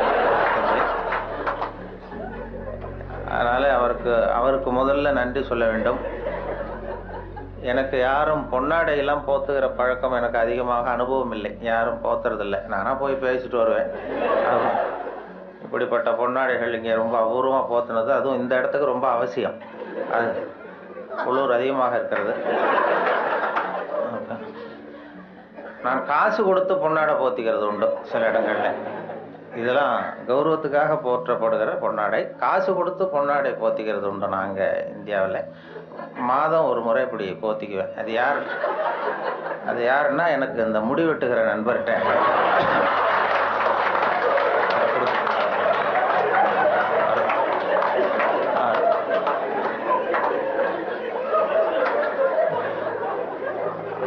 அப்படி போத்தி கொள்வது வழக்கம். அப்படிங்கிறத அவர் புரிந்து கொண்டிருப்பார்னு நினைக்கிறேன். அதுக்கு பிறகு சரி நம்ம இனிமேல் உடம்பு பூரா கடிக்கிறதுக்கு முன்னாடி வந்துடுவோம் இங்கே அப்படின்னு சொல்லி இங்கே வந்துட்டார். இங்கே தான் அவர் கடிபடாமல் இருக்கிறார். அவருடைய சிந்தனை வந்து வித்தியாசமாக நான் பார்த்து அவருடைய புத்தகத்தை எப்பொழுதுமே இது மாதிரி புத்தகம் வெளியிடுன்னா அவங்க வெளியிடுற புத்தகத்தை பரீட்சைக்கு படிக்கிறது மாதிரி படிக்கிறது. அப்போ தான் அதை பற்றி விவரமாக தெரியும்னு சொல்லி படித்து வச்சுக்குவேன். அவர் புத்தகம் அது மாதிரி ஆரம்பத்தில் சொன்னது மாதிரி செய்திகளை கவிதையாக்கி இருக்கிறார்னு சொன்னாங்களே, அது செய்திகளை கூட கவிதையாக்கலை. செய்திகள் ஏற்படுத்தின உணர்வுகளை அவர் கவிதையாக்கியிருக்கிறார். செய்தி அப்படியே கவிதையாக்கிப்பில்ல. இப்போ அது மாதிரி இப்போது ஒரு இதில் எங்கேயோ ஒரு இடத்துல பவுன் கிடைக்கிது, பூமியில் காங்கோவிலேயே எங்கேயோ பொண்ணு கிடைக்கிதுன்னு மனிதர்கள் சல்லடை போட்டு அலசுகிறார்கள்னு ஒரு செய்தி. யாரோ மண்ணில் பொண்ணு கிடைக்குது, தங்கம் இருக்குன்னதும் மனிதர்கள்லாம் போய் கும்பலாக சல்லடை போட்டு சலிச்சுக்கிட்டு இருந்தாங்களாம். இது செய்தி. இதை இவர் பார்க்கும்பொழுது நானும் சலிச்சு பார்க்குறேன், ஒரு மனுஷன் கூட கிடைக்கலையே அப்படிங்கிறார். அதான் அது அப்படியே செய்தி ஆக்கலை. இவர் வந்து அதை தன்னுடைய உணர்வு, அதாவது தமிழில் கவிதை எழுதுறதுக்கு கொடுத்து வைக்கணும் ரொம்ப. என்ன காரணம்னா, மொழியியல் அறிஞர்கள்லாம் என்ன சொல்கிறாங்கன்னா, மொழியெல்லாம் தெரிஞ்சவங்க, மற்ற மொழிகளில் கவிதை இருக்கிறது, தமிழ் கவிதையாகவே இருக்கிறது அப்படின்னு சொன்னாங்க. அப்படி கவிதையாகவே இருக்கிற ஒரு மொழியில் கவிதை எழுதுறதுக்கு நாமெல்லாம் கொடுத்து வைக்கணும். தமிழர்களாக பிறந்ததுக்கும் கொடுத்து வைக்கணும். ஏன்னா நம்மளை விட மற்றவர்கள் நிறைய தெரிந்து வைத்திருக்கிறார்கள் தமிழை. அந்த வெளிநாடு போனவங்கலாம் சொல்லியிருக்கிறாங்க. அந்த இது நயாகரா போய் அமெரிக்காவில் நயாகரா பார்த்தவங்க போயிட்டு பார்த்துட்டு வந்து என்கிட்ட பேசும்போது சொல்லுவாங்க, அங்கே நயாகராவில் நல்வரவுன்னு தமிழ் எழுதி வச்சிருக்கிறாங்களாம். அவங்க போய் கேட்டிருக்கிறாங்க, எதுக்கு இந்த ஊரில் தமிழ் எழுதி வச்சிருக்கிறீங்களேன்னா, உலகத்திலே பெரிய அருவி இது, அதே மாதிரி உலகத்திலேயே பெரிய மொழி தமிழ், அதனால எழுதி வச்சிருக்கிறோம் அப்படின்னு சொன்னாங்க. அவங்களுக்கு தெரியுது. ஆனால் வந்து நம்ம ஊரில் வந்து இங்கிலீஷில் தான் எழுதி வைக்கிறோம் நம்ம. அது ஏன்னா அது இருக்கட்டும், இருந்துட்டு போட்டோம் அப்படின்னு. ஆனால் அப்படி எழுதினா தான் கௌரவமாக பார்க்குறாங்க. அதனால் அப்படி எழுத வேண்டியிருக்கு. வெளியூரில் அதே மாதிரி சில நாடுகளில், ஜப்பானில் ஒரு பல்கலைக்கழகத்தில் மோட்டோ, அதுதான் யாதும் ஊரே யாவரும் கேளிருங்கிறது அவங்களுடைய கொள்கை. அதை அப்படியே எழுதி வச்சிருக்கிறாங்களா, யாதும் ஊரே யாவரும் கேளிருங்க. அதை விட சர்வேயர்னு ஒரு விண்கலம் அனுப்புனாங்க செவ்வாய் கிரகத்துக்கு. சர்வேயர் செவ்வாய் கிரகத்தில் மனுஷன் இருப்பானா இல்லையான்னு சோதனை கண்டுபிடிக்கிறதுக்கு இங்கேருந்து அமெரிக்காவில் இந்த நாசாவிலேருந்து விண்கலம் போச்சு. அப்போ என்னன்னா, அங்கே மனிதர்கள் நம்ம விட முன்னேறியவர்கள், நாகரிகத்தில் பெரியவங்கள்லாம் இருப்பாங்கன்னு ஒரு சந்தேகம் அவங்களுக்கு. அப்படி இருந்தால் அவங்க எந்த மொழியில் பேசுவாங்க, அவங்களுக்கு எந்த மொழி புரிஞ்சிருக்கும் அப்படிங்கிறது ஒரு யூகத்தில் சில பதிவு செய்யப்பட்ட பேச்சுக்களை இங்கேருந்து அனுப்பலாம். இதில் ஏதாவது ஒரு மொழி புரிஞ்சுக்கிட்டு அவன் ஏதாவது பதில் சிக்னல் வரும். அங்கே இருக்கிறவங்க நம்ம விட மேலே முன்னேறியவர்களாக இருப்பாங்கன்னு சொல்லி அப்படி சர்வேயரில் இங்கேருந்து விஞ்ஞானிகள், நாசா விஞ்ஞானிகள் பதிவு செய்த அனுப்பிய மொழிகளில் தமிழும் ஒன்று. ஏன்னா இது புரிந்தவர்கள் அங்கே யாராவது இருப்பாங்கன்னு அவங்களே எதிர்பார்த்தாங்க. ஏன்னா அவ்வளோ பழமையான மொழிங்கிறதுனால. அதே மாதிரி இயேசுவனுடைய வழிபாட்டு கொள்கைகள், 10 கட்டளைகள் அந்த ஒலிவ மலையில் 10 மொழிகளில் கல்வெட்டு மலையில் பொறிக்கப்பட்டிருக்கு. அதில் தமிழ் மொழியிலும் பொறித்திருக்கிறார்கள். இப்படிலாம் கேள்விப்படும்பொழுது அது பொறிக்க வேண்டிய இடத்துல நம்ம ஊரில் பொறிக்கலையேங்கிறது தான் கவலை. அப்படி நிறைய கேள்விப்படுகிறோம் அதை பற்றி. அப்படிப்பட்ட தமிழில் கவிதை எழுதுகிறதுக்கு அவர் கொடுத்து வச்சிருக்காரு. அவருக்கும் அதை அவங்க அம்மையார் சொன்னாங்க, அவங்க எல்லாருடைய வெற்றிக்கும் ஒரு காரணம் பின்னாடி ஒரு பெண்மணி தான் பின்னாடி இருப்பாங்கன்னா அவருடைய வெற்றிக்கு அவருடைய மனைவி தான் காரணம் அப்படின்னு சொன்னாங்க. அது வாஸ்தவம் தான். நான் என்னுடைய வெற்றிக்கு கூட என்னுடைய மனைவி தான் காரணம். ஏன்னா நான் முக்கியமான விஷயம் எழுதும் பொழுதெல்லாம் அவங்க பிறந்த வீட்டுக்கு போயிடுவாங்க. ஏதோ ஒரு வகையில் எப்படியோ ஒரு வகையில் உதவி பண்ணுறது தானே, அதுவும் ஒரு உதவி தான். அதாமல் செய்யாமல் செய்கிற உதவி. அதனால் அவர்களை இந்த நிலைமையிலும் நான் ரொம்ப நன்றியோடு நினைத்து கொள்கிறேன். நான் 2 நண்பர்கள் நாங்கள் ஊர் சுற்றி பார்க்கறதுக்காக வந்தோம். உங்கள் ஊர் அழகை பார்க்கறதுக்காக வந்தவர்கள். அதே நேரத்தில் இப்படி ஒரு வாய்ப்புக்கு அன்பழகன் அவர்களையும் சந்திக்கிறவர்கள். அவரும் ரொம்ப அழகானவருங்கிறது அப்புறம் தான் தெரிஞ்சது. ஊர் மட்டும் இல்லை, அவரும். அதில் என்ன பொறாமைன்னா அவருக்கும் 60 வயசு, எனக்கும் 60 வயசு. என்னன்னா யாரும் அதனால் நான் வரும்பொழுது அவர் பக்கத்தில் உட்காந்துடக்கூடாதுன்னு நினச்சிக்கிட்டே வந்தேன். ஏன்னா அவர் பக்கத்தில் நான் உட்காந்தா எனக்கு ரொம்ப வயசானது மாதிரி தெரியுது. நல்ல வேலையாக என்னை தனியாக கொண்டு போய் அங்கே உட்கார வச்சது ரொம்ப மகிழ்ச்சி. அவர் நேற்று வரும்பொழுதே நானும் நண்பர்கள் 2 பேரோடு வந்தேன். இப்போ பொறியாளர் ஞானசுந்தரம் அவர்கள் தமிழகத்தினுடைய தலைமை பொறியாளராக இருந்து ஓய்வு பெற்ற வீரபத்திரன் என்கிற அண்ணாச்சி, அவர் வந்திருக்கிறார். 3 பேர் வந்தோம். அவர்கிட்ட அதான் கேட்டேன், என்னாச்சு இவருக்கு 60 வயசுன்னா நம்பவே முடியலையே அப்படின்னு சொல்லி நாங்கள் பேசிக்கிட்டோம். அவர் பார்த்ததும் இருக்கும் அண்ணாச்சி, அது நம்மளை ஒப்பிட்டு பார்க்காதீங்க, அது அவர் இப்படித்தான் பாருங்க, நம்மளை கம்பேர் பண்ணி பார்த்தா சந்தேகமாக தான் இருக்கு, அதை பார்க்க வேண்டாம்னு சொன்னார். அப்புறம் இன்னைக்கு பார்த்தோம் இன்னும் ஒரு 5 குறைஞ்சிட்டுது வயசு அப்படின்னு. நேற்று பார்த்ததை விட இன்னும் ஒரு 5 வயசு குறைஞ்சிட்டுதே அப்படிங்கிறது மாதிரி பேசிக்கிட்டோம் நாங்கள். அது ரொம்ப அபூர்வம், அழகாக. அதை மனசு சுத்தமாக விட்டு அழகாக இருந்தால் தான் முகம் அழகாக இருக்கும். அது உள்ளத்தில் இருக்கிறது தான் மனசில் வரும். அந்த தெளிவான சிந்தனை, அந்த சிரிப்பு அவர் பார்த்தார். ஏன்னா வயசு குறையறதுக்கு எனக்கு சந்தேகம், எப்படி ஒரு குறைஞ்சிது நேற்றை விடனா வயசு குறையறதுக்கு இது வரைக்கும் யாரும் மாத்திரை கண்டுபிடிக்கல, மாத்திரை கத்திரி சாப்பிடுவாரோ அப்படின்னாரு. இன்றைக்கு முக்கியமான தகவல் நான் தாமதமாக வந்தது தான். இருந்தாலும் இந்த இன்று ஒரு தகவல் என்கிற நிகழ்ச்சி வானொலியில் 14 ஆண்டுகள் சென்னை வானொலியில் ஒலிபரப்பானது, இடைவிடாமல் நாள்தோறும் 14 ஆண்டுகள் தொடர்ந்து ஒலிபரப்பானதுக்கு காரணம் என்னை வேறு எந்த நிலையத்துக்கும் மாற்றாமல் இருந்தது தான் காரணம். அது தினம் காலையில் ஒரு 5 நிமிஷங்களுக்கு சொன்னோம். அது தொடங்கியதே ஒரு வேடிக்கையான விஷயம். நான் கேன்டீனில் வந்து சாப்பிட்டுக்கிட்டு இருக்கும்பொழுது சக ஊழியர்கள்ட்ட பேசிக்கிட்டு இருந்தேன். நீங்கள் இனிமேல் வந்து ரேடியோவில் ரொம்ப சிரமப்பட்டு நிகழ்ச்சிகள் தயார் பண்ண வேண்டாம், ஏன்னா தொலைக்காட்சி வந்து விட்டது, அதனால் எல்லோரும் அதை தான் பார்க்க போகிறாங்க, நாம் ஒன்றும் அதிகமாக சிரமப்பட வேண்டியதில்லைன்னு சொல்லிகிட்டு இருந்தேன் வேடிக்கையாக. இது எங்களுடைய இயக்குனர் காதுக்கு போயிட்டுது. உடனே அவர் கூப்பிட்டு இது மாதிரி பேசிக்கிட்டு இருந்தியாமேன்னாரு. ஆமாம் சார்ண்ணே, நாளையிலேருந்து உனக்கு 5 நிமிஷம் காலையில் ஒரு நேரத்தை ஒதுக்கி தர்றோம், ஜனங்களுக்கு உபயோகமான விஷயத்தை சொல்லு அப்படின்னு சொல்லி என்கிட்ட ஒதுக்கி கொடுத்தார். இந்த தவளை தன் வாயால் கேடும்னு சொல்கிறாங்கல்ல, அது மாதிரி அந்த கேண்டீனில் பேச போய் அவரை சொன்னேன். அவர் ஆரம்பிக்கும் பொழுதே இன்று ஒரு தகவல்னு ஆரம்பிக்கலாம், தினம் ஒரு 5 நிமிஷம் பேசினார். சார், இது நான் ஏற்கனவே விவசாய ஒலிபரப்பினுடைய பொறுப்பாளராக இருக்கிறேன், விவசாய நிகழ்ச்சிகளுடைய ஒலிபரப்பு பொறுப்பாளர். அதையும் பார்த்துக்கிட்டு இன்று ஒரு தகவலையும் சொல்கிறதுங்கிறது சிரமமாக இருக்கும். அதனால் ஒரு வாரம் ஒரு நேரம்னு வைத்துக்கொள்ளலாம்னு சொன்னேன், வாரத்துக்கு ஒரு நிகழ்ச்சியாக. இல்லை நீயே சொல்ல வேண்டாம், தொடர்ந்து 1 மாதம் சொன்னால் போதும், அடுத்த மாதத்துக்கு வேறொரு பொறுப்பாளரை நியமிச்சுடலாம் அப்படின்னு சொல்லி தான் அவர் என்கிட்ட அந்த பொறுப்பை படித்தார். 1988 ஜூலை 1 தேதி இதை தொடங்கணும். ஜூலை 30 இந்த கடைசி நேரத்தில் போய் இயக்குனர்கிட்ட சொன்னேன், என்னுடைய கடமை முடிஞ்சது, வேறு அடுத்தவரை ஏற்பாடு பண்ணுங்கன்னு சொல்லி.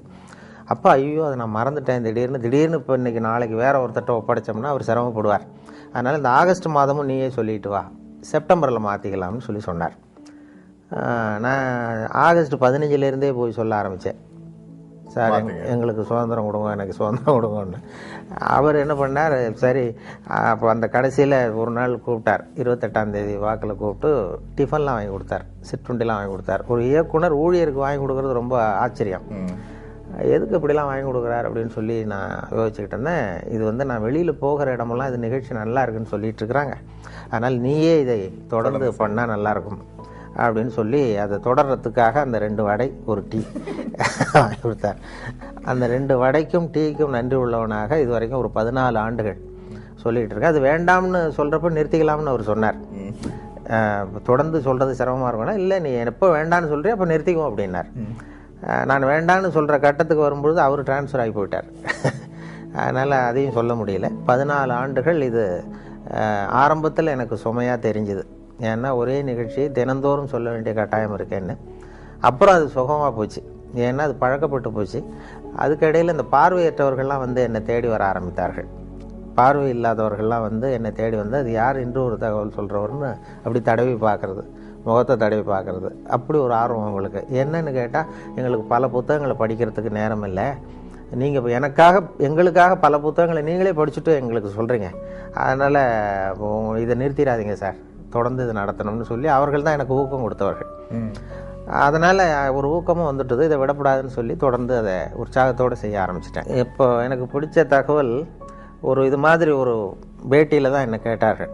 ஒரு அங்கே இப்போ சென்னையில் வந்து இந்த இப்போ நையாண்டி தர்பார், அரிகிரி அசம்பிளின்னு அந்த வேடிக்கையான நிகழ்ச்சிகள் இருக்கு இல்லையா, அப்போது அந்த அரிகிரி அசம்பிளி நீங்கள் நேயர்கள் இந்த 2 பேர் வந்து நம்மளை எப்படி கிண்டல் பண்ணிக்கிட்டே இருப்பாங்க, ஏதாவது பதில் சொல்லிகிட்டே இருக்கணும். அப்போ அவர்கள் கேட்டாங்க, எங்களுக்காக ஒரு தகவல் சொல்லுங்களேன் அப்படின்னு அந்த 2 பேரும் என்ன கேட்டாங்க. அப்போ சொன்னேன், அந்த தகவல் வேணா இப்போ சொல்கிறேன். அது என்னென்னா, ஒரு ஊரில் திடீர்னு ஒருத்தருக்கு 2 பேருக்கு ஏதோ தலைவலி. அவர் மருத்துவமனைக்கு வந்திருக்கிறாங்க 2 பேரும். டாக்டர் எங்களுக்கு வந்து தலை வலிக்குது, என்னென்னு பாருங்கள் அப்படின்னு சொல்லி கேட்டாங்க. டாக்டர் சோதனை பண்ணி பார்த்ததும் மூளையில் கோளாறு இருக்குது, அதனால் அதை பிரித்து எடுத்து சரியாக மறுபடியும் சரி பண்ணி பொருத்தணும், அதனால் உங்கள் 2 பேரும் இங்கே அட்மிட் பண்ணுறேன்னு சொல்லி அங்கேயே படுக்க வச்சு அந்த 2 பேருடைய தலையை திறந்து மூளையை தனியாக எடுத்துட்டார். எடுத்து கொண்டு போய் கொண்டு போயிட்டார், லேபரேட்டரி கொண்டு போனார், பரிசோதனை சாலை கொண்டு போய் அதில் சிகிச்சையெல்லாம் பண்ணி மறுபடியும் கொண்டு வந்து அதில் பொருத்திடுறேன்னு எடுத்துகிட்டு போயிட்டார். எல்லாம் சரி பண்ணி கொண்டு வந்து பார்த்தா அந்த 2 பேருமே காணும். இந்த வெறும் தலையோடு இருந்தாங்கல்ல, எங்கேயும் ஆளே காணும். ஐயோ அந்த 2 பேரும் என்ன ஆச்சுன்னு சொல்லி அந்த 2 மூளையும் சரி செய்த மூளையை இது ஃப்ரிட்ஜில் வச்சுட்டார், குளிர்சாதன பெட்டியில் வச்சு அவங்க எப்போவாவது கண்டுபிடிச்சி அவங்களுக்கு பொருத்தி விடணும்னு சொல்லி வச்சுட்டார். அவங்கள தேடிட்டு இருக்கிறார், ஆளை காணுமே, நம்ம ஆஸ்பத்திரி வந்து 2 பேர் இந்த வெறுந்தலையோடு ஓட்டானேன்னு சொல்லி. ரொம்ப நாள் கழித்து, ஒரு 6-7 மாதம் கழித்து அவங்கள ஒரு கடத்தரில் 2 பேர் பிடிச்சிட்டார். இவரே டாக்டரை போய் பிடிச்சிட்டார். இங்கே வாங்கப்பா, உங்களை எவ்வளோ நாளாக எங்கே தேடிட்டு இருக்கிறோம், உங்கள் மூளை 2 அங்கே பத்திரப்படுத்தி வச்சுருக்கிறேன், இந்த 6 மாதமாக என்ன பண்ணிக்கிட்டு இருந்தீங்க அப்படின்னு கேட்டார். அப்போ அவங்க சொன்னாங்க, அரிகிரி அசம்பிளி நடத்திக்கிட்டு இருந்தோம் சார் அப்படின்னு சொன்னாங்கன்னு சொன்னேன். அதோட நிகழ்ச்சியை முடிச்சுக்கிட்டாங்க அவங்க. மறுபடியும் என்ன கேள்வி கேட்கல.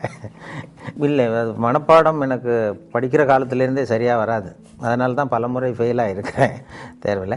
இது இப்போ வானொலி சாதனம் எனக்கு ரொம்ப பொருத்தமாக இருந்தது. எழுதி வச்சுக்கிட்டு தான் படிக்கிறது வழக்கம். எழுதுறது அப்படியே படிக்கிறதில்ல, வரிக்கு வரி, கொஞ்சம் அந்த பேச்சு வழக்குக்கு மாற்றிக்கிறது வழக்கம். அதனால் வானொலி வந்து எனக்கு அதுதான் என்னுடைய பலமாக இருந்தது. ரொம்ப காலம் வரைக்கும், ஒரு 7-8 வருஷம் இன்று ஒரு தகவல் சொல்லுகிற வரைக்கும் என்னுடைய முகம் வெளியில் தெரியாது, இப்போ தெரியாது, யார் சொல்கிறாங்கங்கிறது தெரியாது. அதனால் இப்போ பேருந்துகள்லேயும் யாராவது இதை பற்றி பேசிக்கிட்டு போகிறத நான் காதில் கேட்டிருக்கிறேன். அப்படி அதனால் எனக்கு முகம் தெரியாத வரைக்கும் எனக்கு கொஞ்சம் பலமாக இருந்தது. தினசரி இப்போ எங்கள் வானொலி நிலையத்தில், சென்னை வானொலிக்கு யாராவது ஒரு 10 பேராவது வருவார்கள் தேடி அந்த அங்கே உள்ள இது சுற்றுலா வர்றவங்க வானொலி நிலையத்துக்கும் வருவார்கள். அப்படி வரும்பொழுது இந்த இன்று ஒரு தகவல் சொல்கிறவர் யார், அவர் முகத்தை பார்க்கணும்னு வருவாங்க. அப்படி தினம் 10 பேராவது வந்து முகத்தை பார்க்கணும்னு சொல்லி பார்த்துட்டு போகிறது உண்டு. அதில் என்ன ஒரு அதிசயம்னா, ஒரு தடவை வர்றவங்க அடுத்த தடவை வர்றதில்லை. அதனால் அது ஒரு என்னுடைய யாராவது திரும்பி வருவாங்களான்னு பார்க்குறது உண்டு, வர்றதில்லை. அதனால் நமக்கு முகத்தை காட்டாமல் இருக்கிற வரைக்கும் தான் மரியாதை அப்படிங்கிறது மாதிரி வச்சுருந்தேன். அவசியமாக என்ன ஆகிட்டுனா, ஒரு கட்டத்தில் ஒரு கட்டாயமாக சில தொலைக்காட்சிகள் வர வேண்டிய சூழ்நிலை வந்தது. அதுக்கு பிறகு என்னை தேடி வருகிறவர்களுடைய எண்ணிக்கையும் குறைஞ்சிட்டது. அதாவது நானே இளம் வயதில் மயில்வாகனனுடைய ரசிகன். மயில்வாகனம்ங்கிற அவர் அந்த இலங்கை வானொலி தான் கேட்டுக்கிட்டு இருப்போம், அறிவிப்பாளரை கேட்டுக்கிட்டு இருப்போம். நான் சின்ன பையனாக இருக்கும் பொழுது வானொலியில் தினம் அதை வச்சு, அப்போ பெரிய பெட்டி, இப்படி சின்ன பெட்டிலாம் இருக்காது. எங்கள் வீட்டுக்கு தான், எங்கள் கிராமத்துக்கே முதல் தடவையாக அந்த வானொலி பெட்டி வந்தது. அதை ரொம்ப பத்திரமாக ஒரு அறையில் பூட்டி வச்சு அதுக்கு ஒரு பூட்டு போட்டு தினம் மாலையில் கேட்போம். இலங்கை வானொலி தான் கேட்குறது. அப்போ மயில்வாகனுடைய குரல் எங்களுக்கு இளைஞர்களுக்கு நிறைய பேருக்கு பிடித்தம். நாங்கள் நேயர் விருப்பம்லாம் எழுதி போடுவோம், எங்களுக்கு பிடித்த பாடல்களை ஒளிபரப்புங்கள்னு சொல்லி அதெல்லாம் எழுதி போட்டிருக்கிறது உண்டு. அவர்கள் சொல்கிறது அதுதான் இப்போ ஒலிபரப்புக்கு ஒரு ஒலிபரப்பு எப்படி இருக்கணுமோ அப்படி இருந்தது இலங்கை வானொலிங்கிறது தான் உண்மை. இந்திய வானொலியில் கொஞ்சம் அந்த செயற்கைத்தனங்கள் அதிகம் அது இருந்தது. அப்புறம் இப்போ காலப்போக்கில் இப்போ நாங்கள் மாற்றிட்டோம், ரொம்ப இயல்பாக பேசுகிற பழக்கத்துக்கு வந்துட்டோம். அதனால் இலங்கை அறிவிப்பாளர்கள் எனக்கு இப்போ நேரடி பரிச்சயம் BH அப்துல் ஹமீது என்னை நேரடியாக சந்திக்க வைத்தார்கள் ஒரு தொலைக்காட்சி நிகழ்ச்சிக்கு. முதல் மரியாதைன்னு ஒரு நிகழ்ச்சி தொடங்கி அந்த இந்திய தொலைக்காட்சியில் என்னையும் BH அப்துல் ஹமீதையும் சந்தித்து 1 மணி நேர நிகழ்ச்சி 2 பேரையும் உரையாட வைத்து எடுத்தார்கள். அப்போது இது போன்ற கருத்துக்களை பரிமாறிக்கிட்டோம். அதனால் இலங்கை வானொலி அறிவிப்புங்கிறது ரொம்ப இயல்பானதுங்கிறது உண்மை. இப்போ எங்களுக்கு என்னென்னா அந்த இப்போ வானொலியில் 3 விதமாக குரலை பயன்படுத்தி சொல்லி பயிற்சி கொடுத்துருக்கிறார்கள். வானொலியில் குரலை மட்டுமே உபயோகப்படுத்துகிறவர்கள் 3 விதமாக பண்ணலாம்னு சொல்லி, அதாவது ஒன்று அறிவிப்பு, விவரிப்பு, நடிப்புன்னு சொல்கிறது. அனௌன்ஸ்மெண்ட், ஆக்டிங், நடுவில் நேரேஷன் அப்படின்னு சொல்லி பிரித்து கொடுத்துருக்குறாங்க. அறிவிப்புன்னு வரும்பொழுது ஒன்றை அறிவிக்கும் பொழுது என்னுடைய அபிப்பிராயம் என்னங்கிறது தெரியப்படாது. ஒரு அறிவிப்பாளருடைய தகப்பனார் அமைச்சர்னு வைங்களேன், அந்த அமைச்சர் அன்று காலையில் கொல்லப்பட்டிருக்கிறார்னு வச்சுக்கோங்க, சுட்டு கொல்லப்பட்டார். அந்த செய்தியை அந்த அமைச்சருடைய மகன் அறிவிப்பாளராக இருந்து வாசிக்கிறார். அவர் அழக்கூடாது, அதாவது சுட்டுக் கொல்லப்பட்டு தன்னுடைய தந்தைங்கிற உணர்வு ஒரு முகத்தில் தெரியக்கூடாது. அந்த அறிவிப்பில் தன்னுடைய ஈடுபாடு, தன்னுடைய அபிப்பிராயம், அல்லது 2 நாடுகளுக்கு இடையே போர், அதை பற்றி அறிவிக்கிறோம், நாம் எந்த நாட்டுக்கு சார்போ அல்லது அதுக்கு ஆதரவாளனா இல்லையா அப்படிங்கிறது தெரியக்கூடாது. இப்போது பீகாரில் வெள்ளம்னு படிக்கிறோம், வெள்ளம் வந்துட்டுதேங்கிறது நம்ம அழுதுகிட்டே படிக்கக்கூடாது. விவசாய அறிவிப்பில் ஒரு பூச்சி விழுந்துட்டுது, அந்த பூச்சிக்கு பாதிப்பு அதிகமாக இருக்குங்கிறதுனால நம்ம சோகத்தை காட்டக்கூடாது. இது அறிவிப்பில் உள்ளது. நடிப்பில் நானாக இருக்கிறது இல்லை, கம்ப்ளீட்டாக நான் வீரபாண்டிய கட்டபொம்மன்னா அது கட்டபொம்மனாகவே மாறிடுறோம். இது 2க்கும் இடைப்பட்டது விவரிப்புங்கிற இதில் கொண்டு வராங்க. விவரிப்பு என்னென்னா இப்போ கிரிக்கெட் கமெண்ட்ரி, அப்போ லேசாக உற்சாகத்தை காட்டலாம் ஒரு உற்சாகமான நேரங்களில், அல்லது ஒரு பெரிய தலைவர் இறந்துட்டார், அதுக்கு நேர்முக வர்ணனை கொடுக்குறோம். இப்போ நான் எம்ஜிஆர் இறந்த பொழுது நான் நேரடி வர்ணனை கொடுத்தேன். அந்த கடைசியாக அந்த அடக்கம் பண்ணுகிற இடத்துல நான் இருந்தேன். அது மாதிரி வர்ணனை கொடுக்கும் பொழுது கொஞ்சம் அந்த சோகமும் இழைய விடணும், அதில் நம்முடைய உணர்வையும் காட்டணும் இல்லையா. சுத்தமாக அறிவிப்பு மாதிரி எனக்கு அதுக்கு சம்பந்தம் இல்லைங்கிறது மாதிரி சொல்லக்கூடாது, இருக்கக்கூடாது. அதனால் 3 வகையாக பிரித்து இந்த குரலை வெளிப்படுத்தும்படியாக எங்களுக்கு பயிற்சி கொடுத்தார்கள். அதனுடைய விளைவு தான் என்னென்னா, பல இடங்களில் நாங்கள் எங்களுக்கு சம்மந்தம் இல்லாத மாதிரியே சொல்ல ஆரம்பித்தோம். அதுதான் நீங்கள் கேட்ட கேள்வி. அதனால் இப்போ இலங்கை வானொலியில் அப்படி இல்லை, அந்த இது மாதிரியான பிரிவு இல்லை. உற்சாகமாக நீங்கள் என்ன நினைக்கிறீர்களோ உற்சாகமாக சொல்லலாம். அதுதான் கேட்பதற்கும் சுவாரஸ்யமாக இருக்கும்.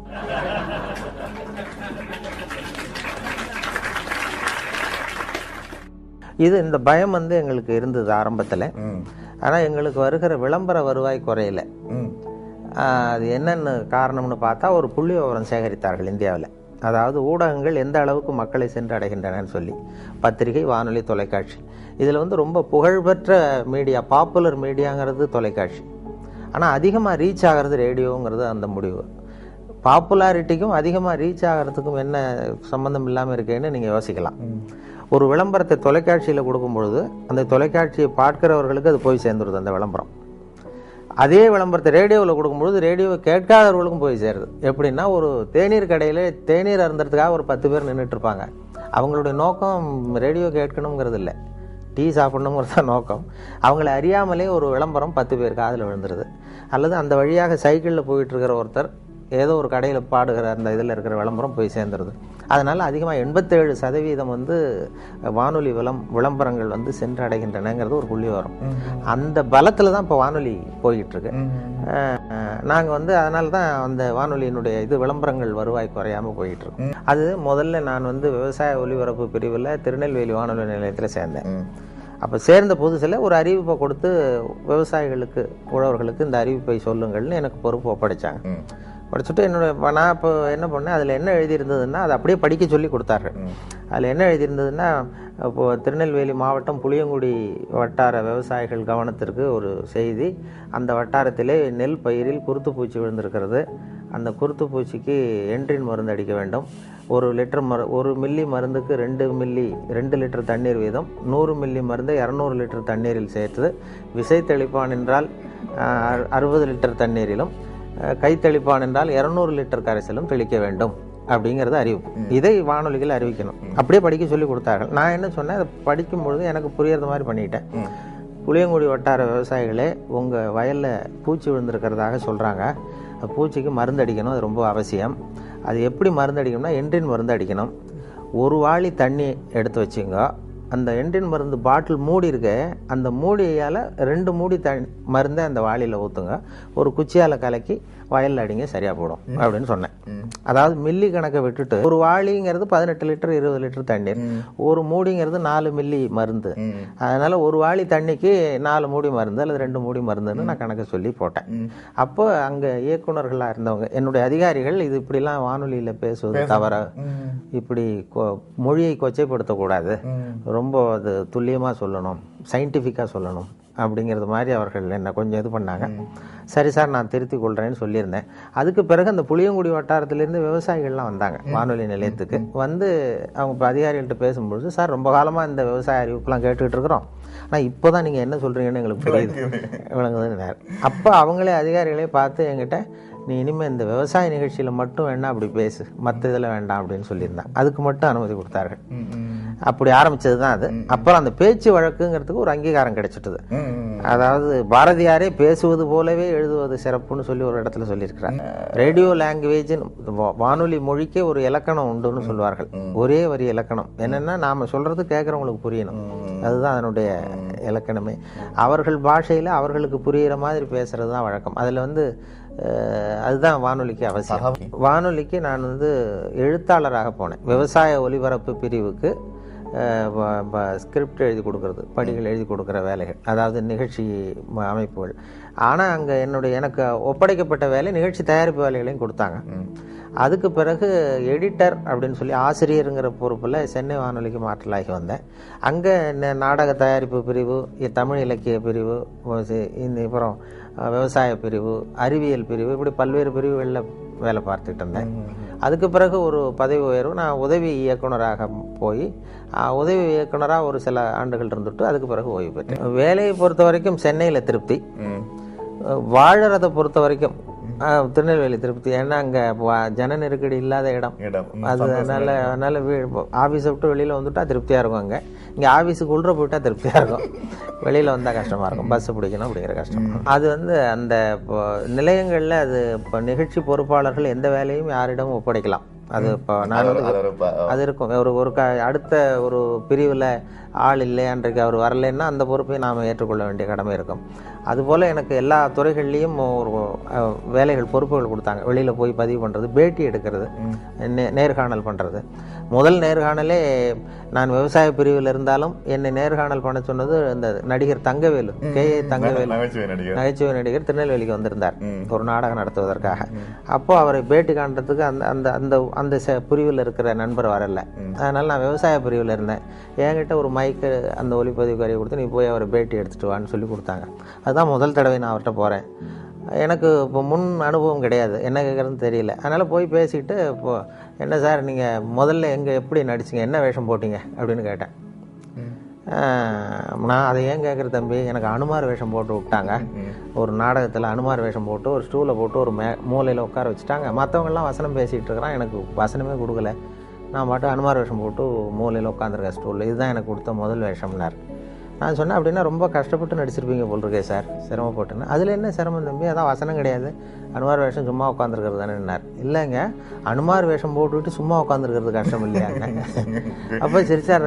நான் என்ன மாதிரியே பேசுகிறேன் நீ அப்படின்னார். அப்போ எனக்கு உற்சாகமாக இருந்தது அந்த முதல் நேர்காணலே. என்ன மாதிரியே பேசுகிறேன்னார். அதனுடைய விளைவு என்னென்னா, அவருடைய கடைசி படத்துக்கு நான் தான் குரல் கொடுக்க வேண்டிய கட்டாயம், அவர் மாதிரியே பேச வேண்டிய ஒரு நிலைமை. பெரிய மருதுன்னு ஒரு சினிமா படத்தில் அவர் நடிச்சுட்டு இறந்துட்டார். அப்போ அவருடைய குரலுக்கு கொடுக்கணும்னு சொல்லி என்ன தான் அழைச்சிட்டு போய் அவருக்கு குரல் கொடுத்தேன். அவர் ஆரம்பத்தில் என்னை மாதிரியே பேசுகிறேன்னு சொன்னதும், அவரை மாதிரியே பேச வேண்டிய ஒரு சந்தர்ப்பம் கடைசியில் கிடைச்சதும் ஒரு பெரிய எதிர்பாராத ஒரு ஒற்றுமை. அவர் கலந்து கொண்ட கடைசி நிகழ்ச்சி கூட என்னுடைய மகளுடைய திருமணம் தான். மேடை பேச்சு ரொம்ப ஒரு அசௌகரியமான நிலை தான். இப்போ எனக்கு நான் ரேடியோவில் தான் பேசி பழக்கமே தவிர மேடையில் அனுபவம் இல்லை. ஆனால் ரேடியோவில் பேசுகிறதுனால இவர் மேடையிலையும் பேசுவார் போல் இருக்குன்னு சொல்லி கட்டாயப்படுத்தி கொண்டு போய் மேடை ஏற்றி விட்டாங்க. அதனுடைய விளைவு தான் அப்படி பேசிட்டு இருக்கிறது. மேடையில் இப்போ ரொம்ப நேரம் பேசுகிறவர்கள்லாம் குறைச்சல். முன்னாடிலாம் மணிக்கணக்கில் பேசிக்கிட்டு இருந்தால் பொறுமையாக கேட்பாங்க. இப்போ எல்லாமே சுருக்கமாக முடியணுங்கிறது மாதிரி. இன்று ஒரு தகவலே கொஞ்சம் புகழ்பெற்றது காரணம் சுருக்கமாக முடிகிறதும் ஒரு காரணம். 5 நிமிஷங்களில் முடிச்சுக்கிறோம்.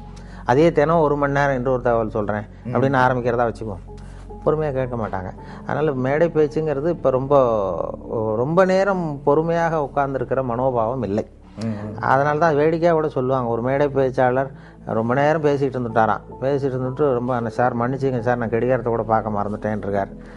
கேட்டுக்கிட்டு இருந்தவர் சொன்னாராம், ஏன் கடிகாரத்தை தான் பார்க்க மறந்தேன், பின்னாடி மாட்டிருக்கிற கேலண்டரையாவது பார்க்கக்கூடாதா அப்படின்னாராம். அப்படின்னா வாரக்கணக்கில் பேசிகிட்டு இருக்கிறான்னு அர்த்தம்.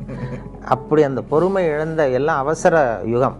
அதனால் எதையும் சுருக்கமாக தெளிவாக சொல்வது முக்கியங்கிற நிலைமை வந்துட்டுது. அதனால் மேடை பேச்சுக்கு வரவேற்பு இருக்குது தமிழகத்திலையும். சரி, அதிக நேரம் காத்துக்கிட்டு இருக்கிறதுக்கு மக்கள் தயாராக இல்லை. அரசியல் இல்லை, இளம் வயதில் எனக்கு அந்த சில பொது உடைமை கட்சிகள் ஈடுபாடு இருந்தது மாணவ பருவத்தில். அதன் பிறகு இதுவரைக்கும் எந்த கட்சியிலுமே இதுவரைக்கும் ஈடுபட்டதில்லை. நான் கொஞ்ச காலம் படித்து முடிச்சுட்டு விவசாய அதிகாரியாக 3 வருஷம் இருந்தேன். அதுக்கு பிறகு உள்ளூர் பஞ்சாயத்து போர்டு பிரசிடெண்ட்டாக இருந்தேன். ஊராட்சி மன்ற தலைவராக 7 வருஷம் இருந்தேன். 1970 77 வரைக்கும். அப்போ எலெக்ஷனில் நின்றேன் உள்ளூரில், கட்சி சார்பு இல்லாமல் நின்று உள்ளாட்சி மன்ற தலைவராக இருந்தேன். அப்போ சில அரசியல் கட்சிகள்லாம் வாங்க அப்படின்னு சொல்லி இப்போ இந்த எம்ஜிஆர் அப்போ தான்